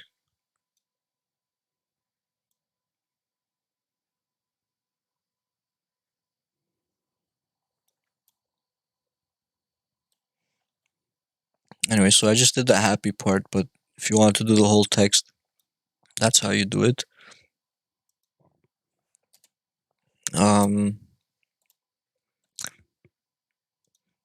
Or you could do the Photoshop thing, which is much easier, and just animate a mask.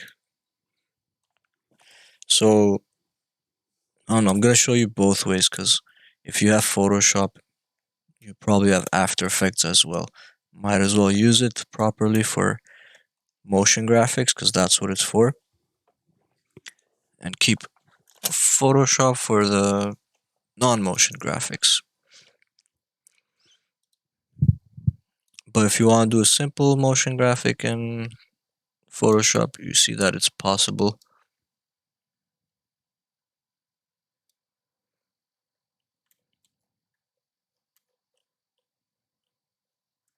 So anyways, I'm gonna mostly stick with Photoshop for now, and let's crop this image.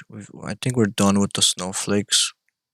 I don't know if we're gonna have anything else coming down. Maybe just more like general snowflakes. Uh-oh. Why would it freeze now? See, I've got this still open, and then yep, it crashed.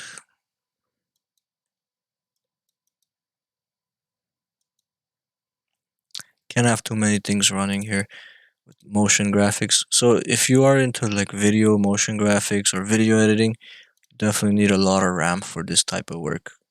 That's why my computer keeps crashing. I only have 16 gigabytes, which is good for most stuff, but when it comes to video editing,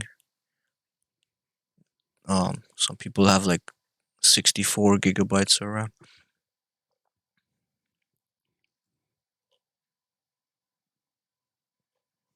Let's open this again.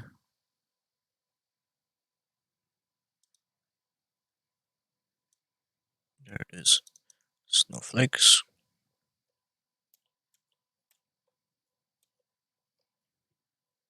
So let's crop this image. Actually, before I crop it, I want to add some more smaller snowflakes, and those will just be like simple brush strokes.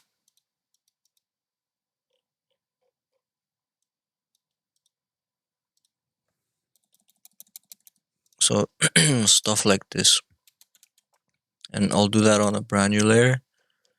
Um, let's draw them somewhere up here, and then we'll kind of bring them down diagonally. Actually, for these, I could probably just do just some dots.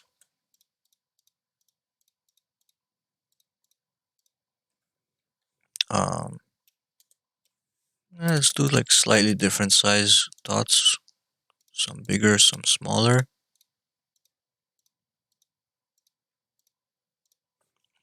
And then I'm going to take that layer and we're going to say, actually, let's duplicate all of these guys, make it a little bit taller.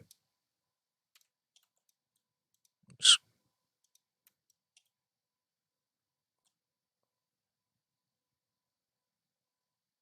Bring that there, some here.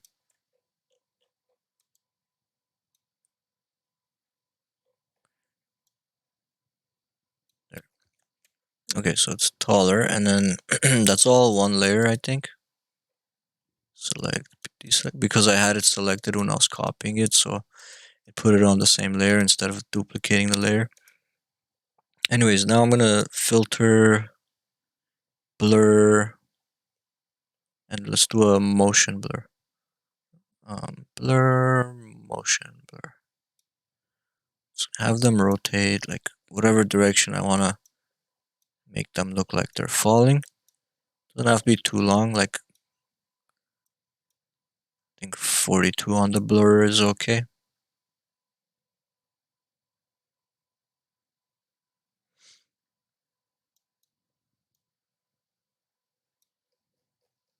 And then just have that coming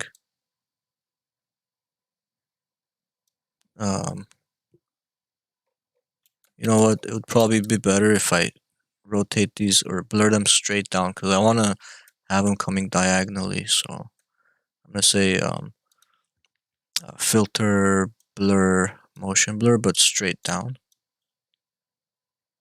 like this. That way I can just rotate the entire layer like this. Just have it coming in from here or something, because I want it to cover this area down here. So it'll start here.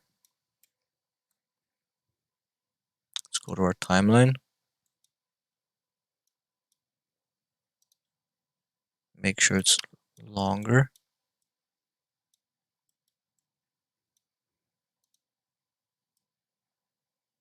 So position will be here in the beginning, and at the end,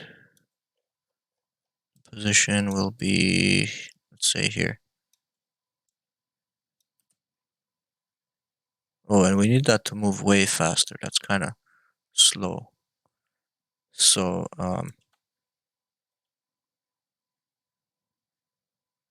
gonna have to bring this closer. Still kind of slow.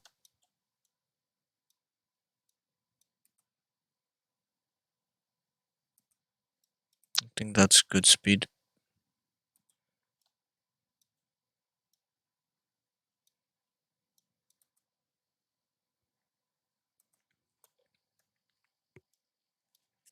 So I slowed it down. Instead of taking 20 seconds for that part, now it takes like, let's say 2 seconds. So it's 10 times faster. But I don't have enough, I didn't make it tall enough to last that long. So it's gonna have to repeat. So once it gets to here, let's have it maybe fade out a little bit. So let's do the opacity. Let's kind of fade from here to here. Bring it to 0.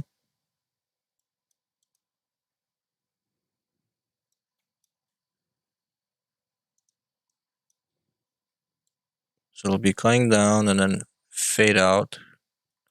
And as it's fading out, a new one will come in. So we'll duplicate it. Actually, we should make that a smart object, so I don't have to duplicate the animation. So duplicate or make smart object.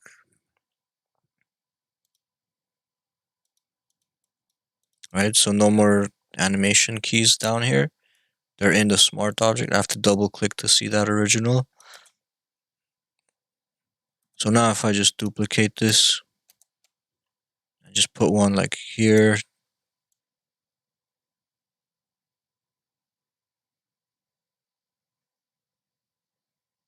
Maybe have this one fade in,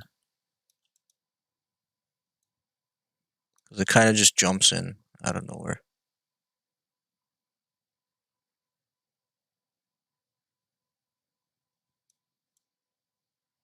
We need it to come in a little bit closer to the end, like maybe here. And we need it to come in with opacity at 0, and then sort of fade to 100 by here.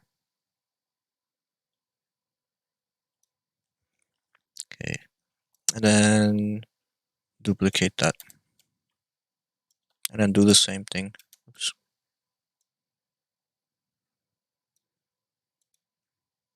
Opacity from 0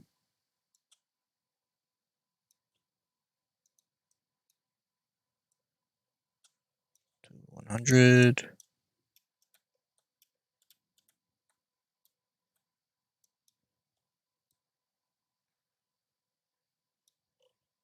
We need more of these until we get to the end. Let's drop one here.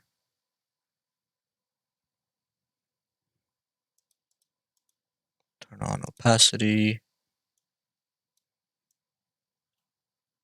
Go from 0 to 100.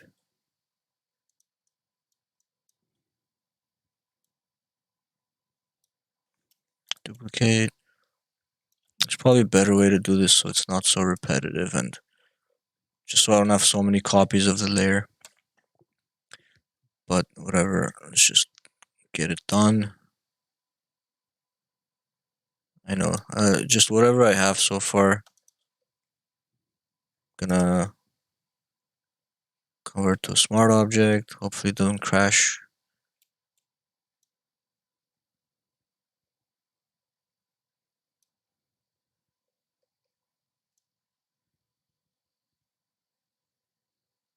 Okay, and then duplicate that smart object just so it reaches the end. Almost. Need one more.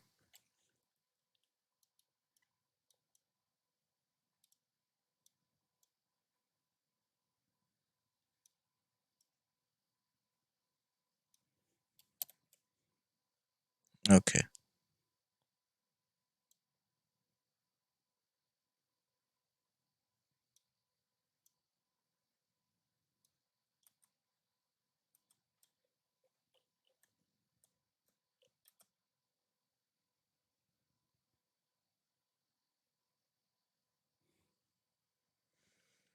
Cool, and then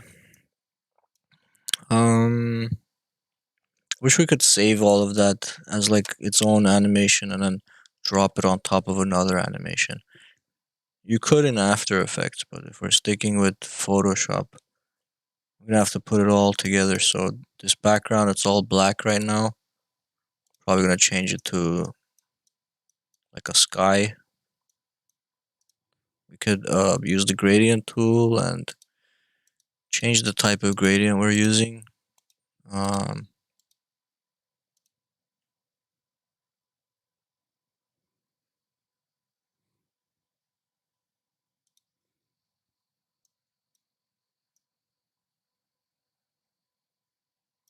Probably like a kind of a dark sky blue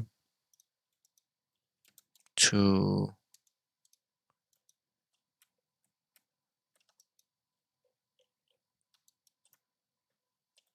just to a night sky basically. And remember, this is the only area that we're supposed to worry about.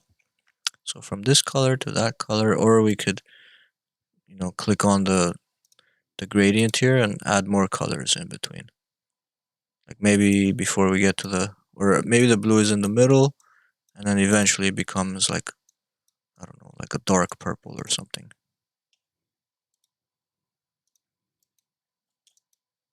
Like that. I think that's more like a night sky. Okay. Then we can add some other things like we want to say Merry Christmas, and um we could have some kind of idea, like a message that you want to say. Um Besides just a simple happy holidays, because I am trying to make this 20 seconds long.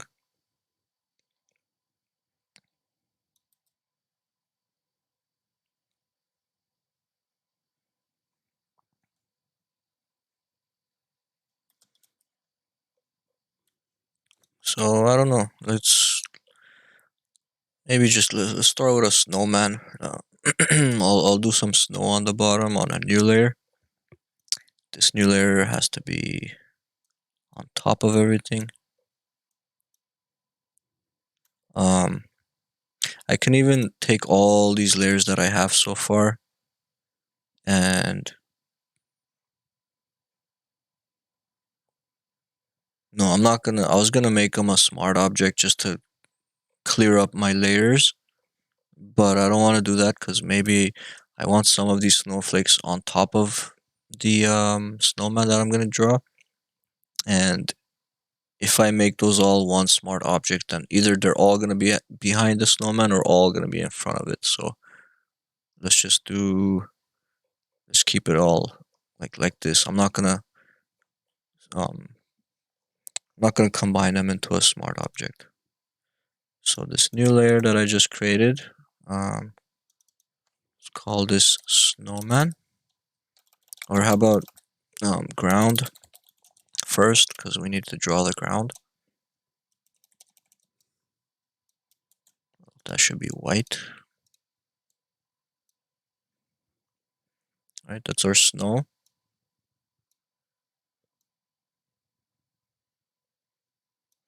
Um, we need to give that snow some texture and just some shading, I guess. What could we do? We could take the burn tool, which is designed to make areas darker, and just darken some areas.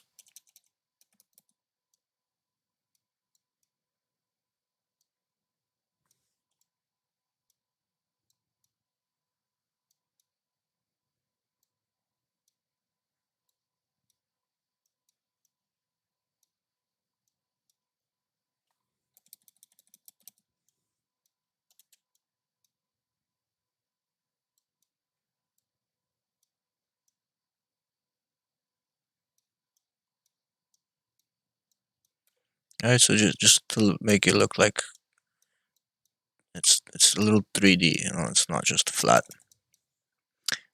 And then you could take what is it, the smudge tool or the yeah, we could probably use the smudge tool a little bit. Let's lower the strength, it's kind of too strong. Bring it down from 90 to 25. Just want to blur some of this because it's a little too strong.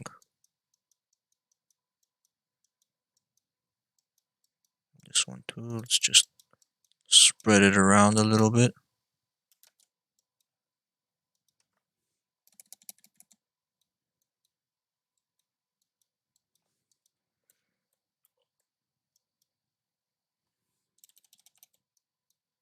Yeah, this part got a little too dark, so I'm gonna switch to the dodge tool, which does the opposite, makes areas brighter.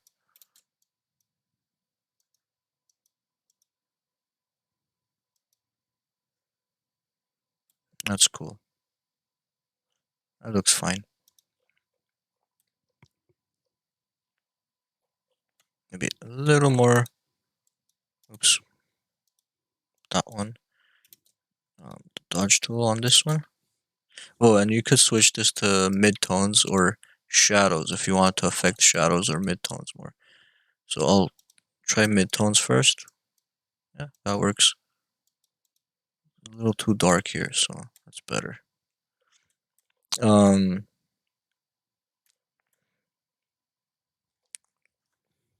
and it's supposed to be nighttime, so I mean this part's. Let's just say there's light in this area. Otherwise, I'd have to make the whole thing darker. But like at night, this might look more like just dark like this. I don't know.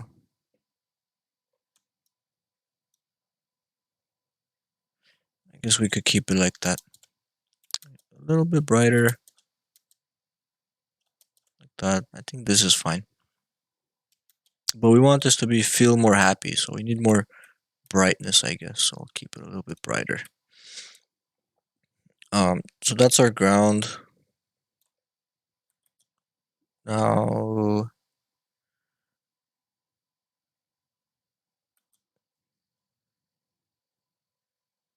uh-oh. No, no, no, no, don't crash again. It crashed again.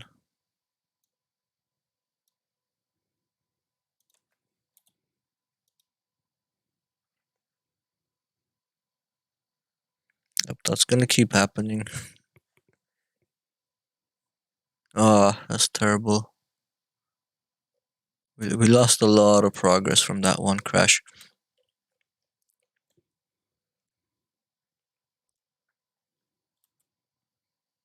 It says snowflakes recovered. Well, you didn't recover much, did you? Um,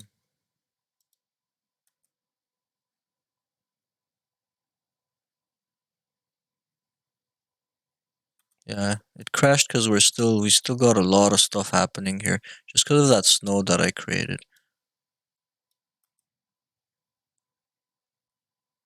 Too much happening with the snow. Gotta figure out how to like pre-render all that snow so it doesn't kill my memory. I'm gonna try doing this. Let's turn off the background on this. Cut this down to 20 seconds. And then file, export.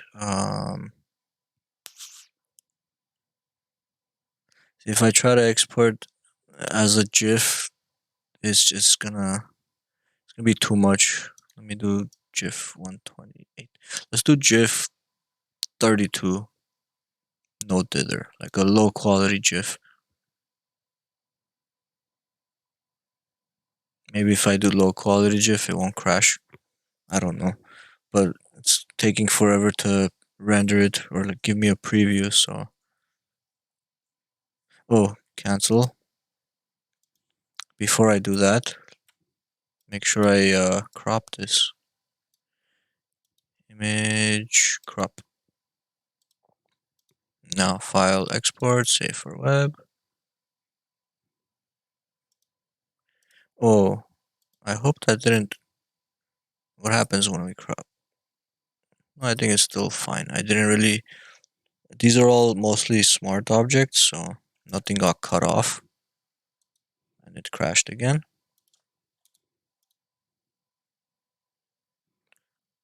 Kind of have to do this without any undos or redos because each time I do that, it takes up more memory. So first thing we're gonna do is use the crop tool.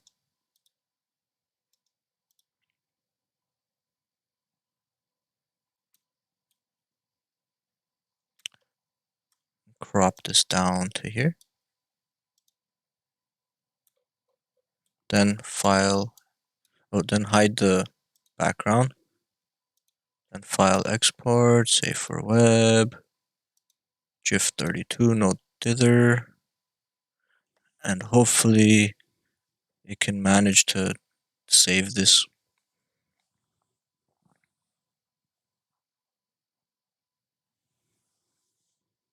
Just I'm afraid it's gonna be a huge file size because it's an HD.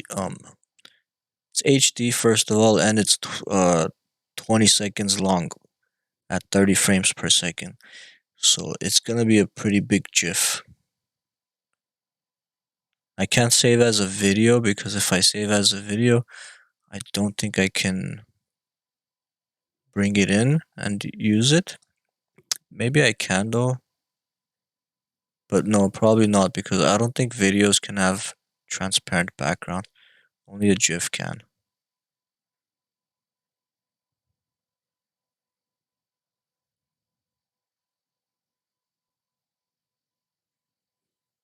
Um, yeah, we can't wait forever, so I'm guessing this is not gonna work. It's too big, too HD, too long, so not gonna work as a GIF. And if I export as if I render a video, I don't think there's an option to have like a transparent background. If there was, that would be pretty cool.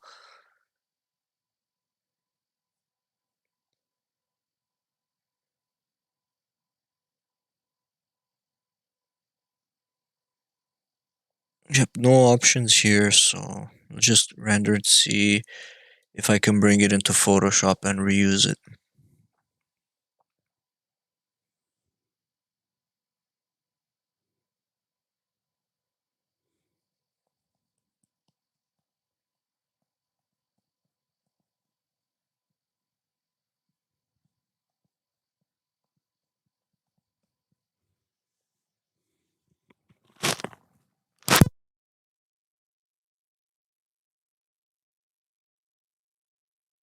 Gonna pause the recording so you don't have to watch this loading.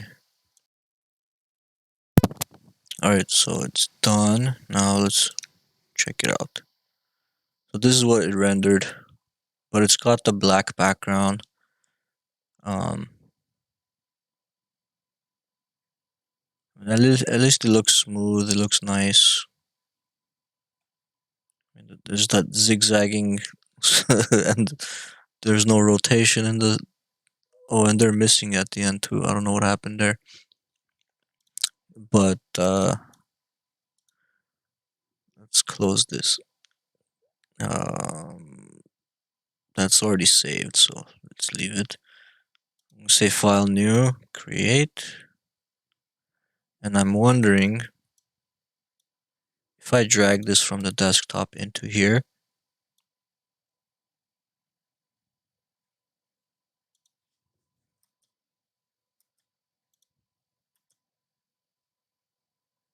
Well, look at that. Well, I brought it in, but it's got a black background, so I don't know if I could be able to use this. But the point is, it's already rendered, so it shouldn't be stressing out my computer too much. Oops. Then again, it's a smart object. What's inside the smart object? A video group. Inside the video group,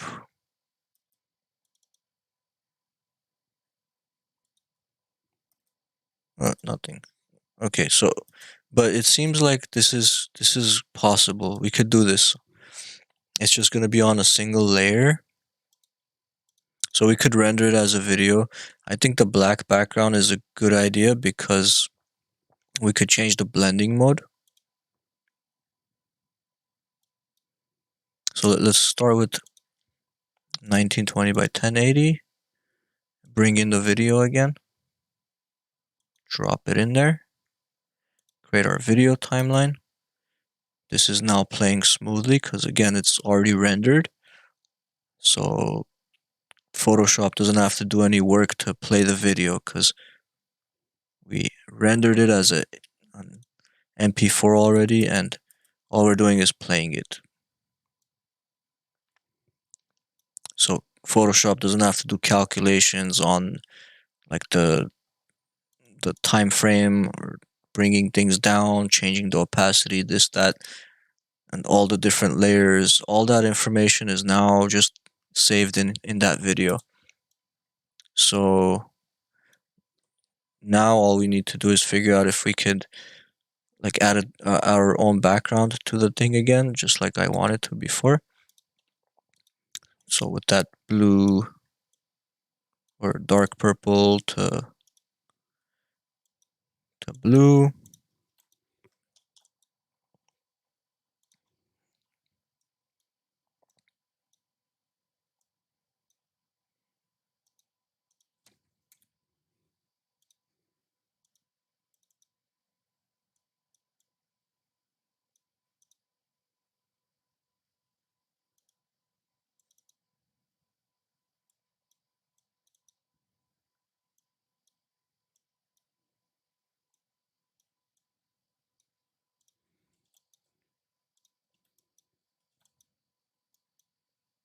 Something like that.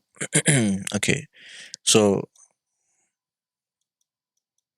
so the only way it's gonna work is if we could put a blending mode on this. So the background is black, the snowflakes are white. We have blending mode called multiply, which works with, oops, I put it on the wrong one. So if we put multiply on the snowflake layer, this is the result we get.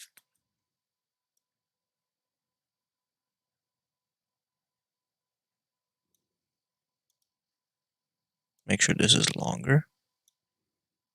So the result is everything's looking blue. So that's not what we want.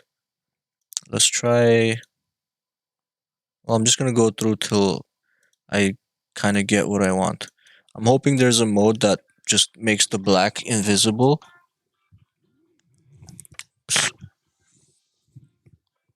Hold on 1 second.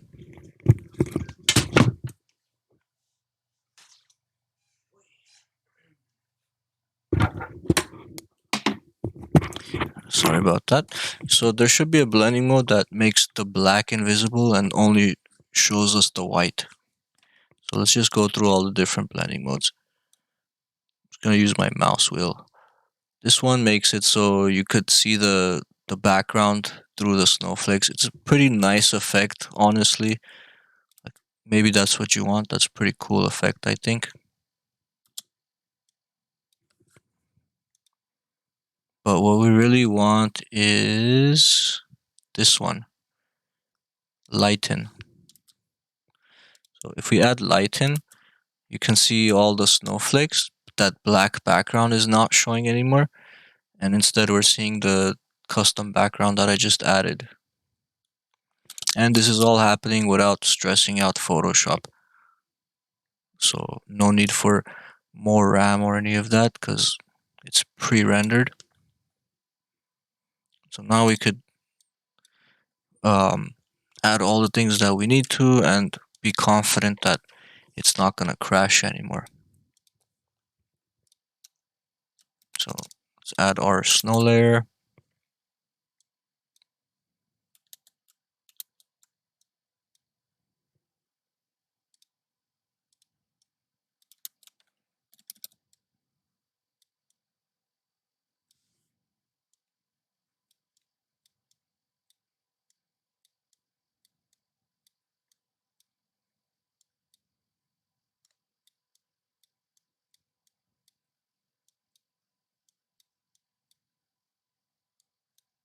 Okay, something like that.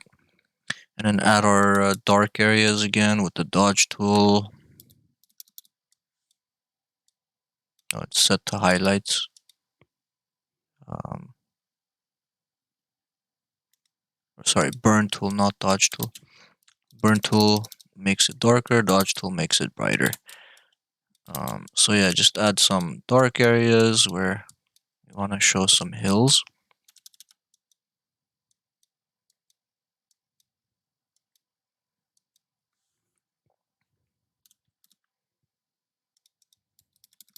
Maybe slightly sharper, smaller lines, like some smaller areas.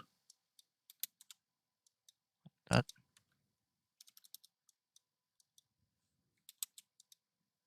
and just a few random details like that. Um, if you want to add a texture, you could. I don't know if there's a snowy texture, but if we go to our layer styles, there's pattern overlay. Obviously, we don't want that. We want just some random. We don't want that either.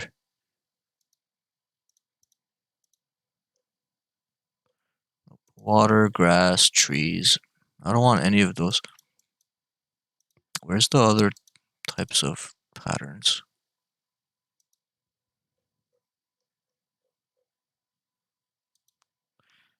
Um, Anyways, there used to be a larger library of stuff you could use already built into Photoshop. Nowadays, when you want to add those patterns, you have to like download them or something. Download a pattern file and then import it from here. So I don't have it, so cancel that. I could just find like a texture on the internet. Snow texture, texture, and just grab something that looks like snow.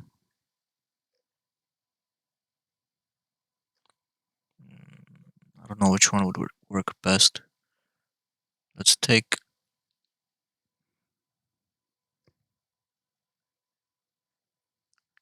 I want a seamless pattern.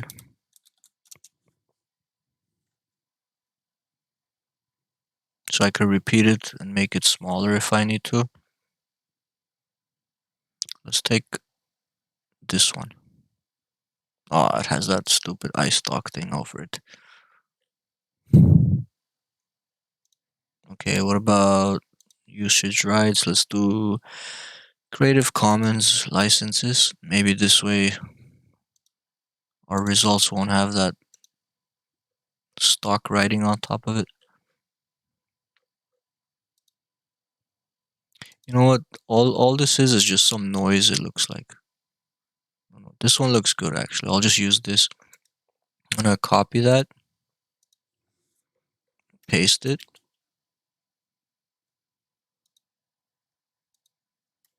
Let me see if it's really seamless. If it was seamless, we could put this next to each other and not see this line. So it's not really seamless. But it's big enough that I could probably just get away with just using one of it. I don't know. Might not be a good idea. But this is what it's going to look like if I put it on top of that and use a, what do you call it? Clipping mask. So texture on top of the one I drew, and then create a clipping mask. And then we also need to change the blending mode. Oh yeah, color burn looks cool, but which one works best?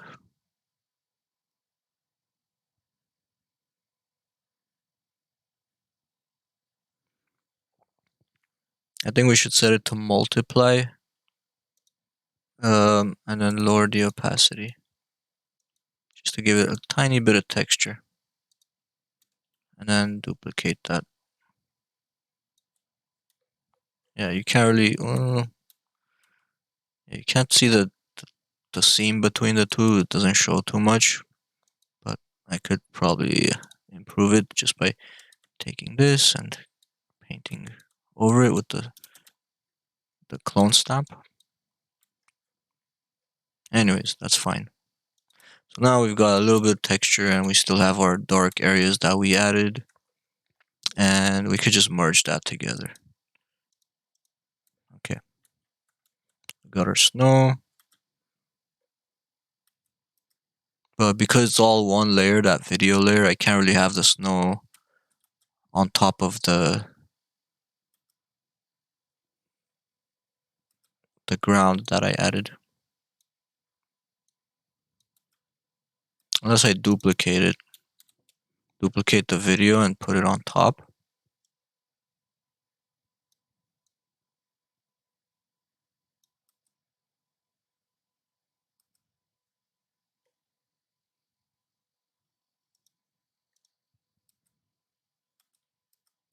can't tell if it's hard to tell if it's on top of this or not. Doesn't look like it is, but it should be because it's the top layer. But anyway, it was not worth it, so let's get rid of that.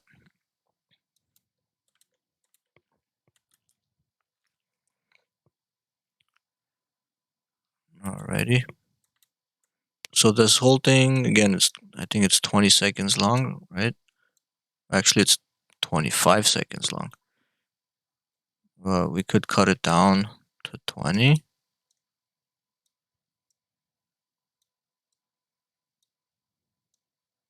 We don't need it to be too long.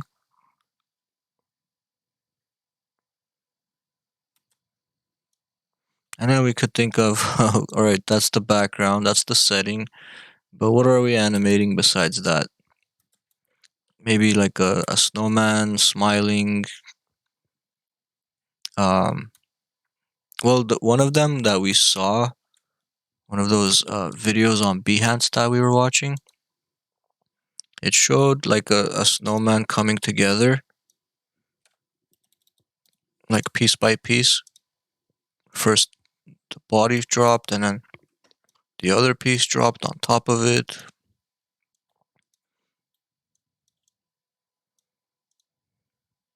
And then the other piece dropped. Just imagine this is animating from the top, just falling together.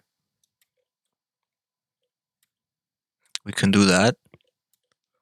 And we can also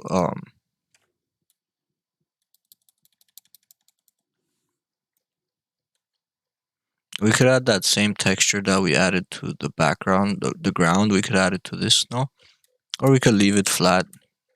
Wouldn't be a problem. Um,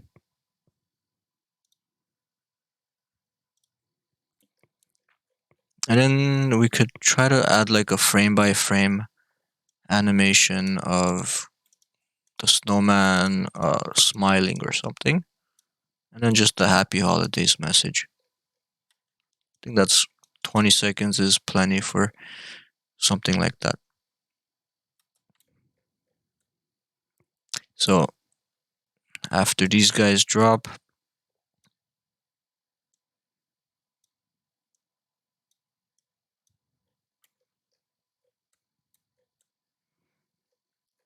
maybe he'll drop with the face already there.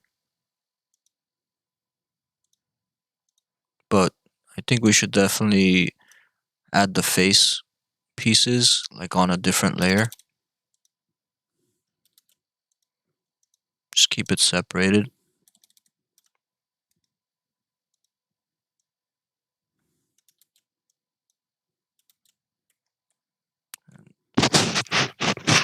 These could be buttons. You could make it more detailed, or I don't know what's less creepy. It's probably bigger eyes. No, that's creepy. I don't know how to do the eyes, so it's not creepy. Then we need a nose, probably a carrot.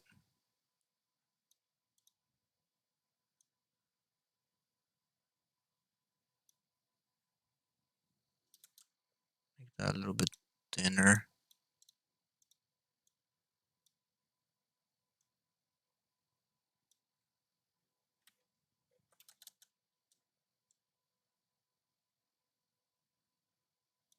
Ah, why is it so hard to draw a nose?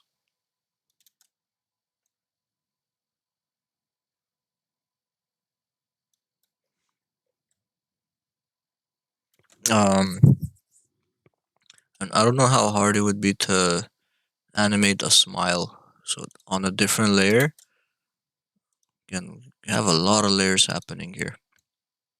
But at least we saved um, that snowflake animation. We made that all like a pre-rendered thing, so it's not slowing us down. So we have the freedom to just create all these new layers. I was thinking do one where um,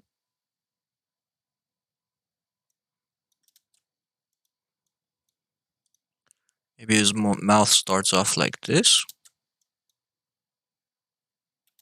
or just like a dot, and then it grows into a smile or something. I don't know. We could do something like that, or just have him come together and have his arms come in, and then just write "Happy Holidays" or whatever.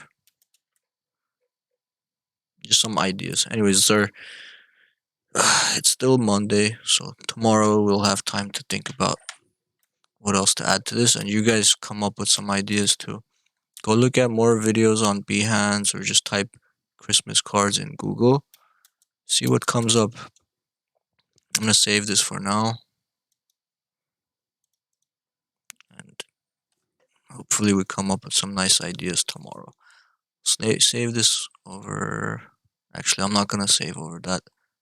Just call this Happy Holidays. Save, and let's do the sign out stuff.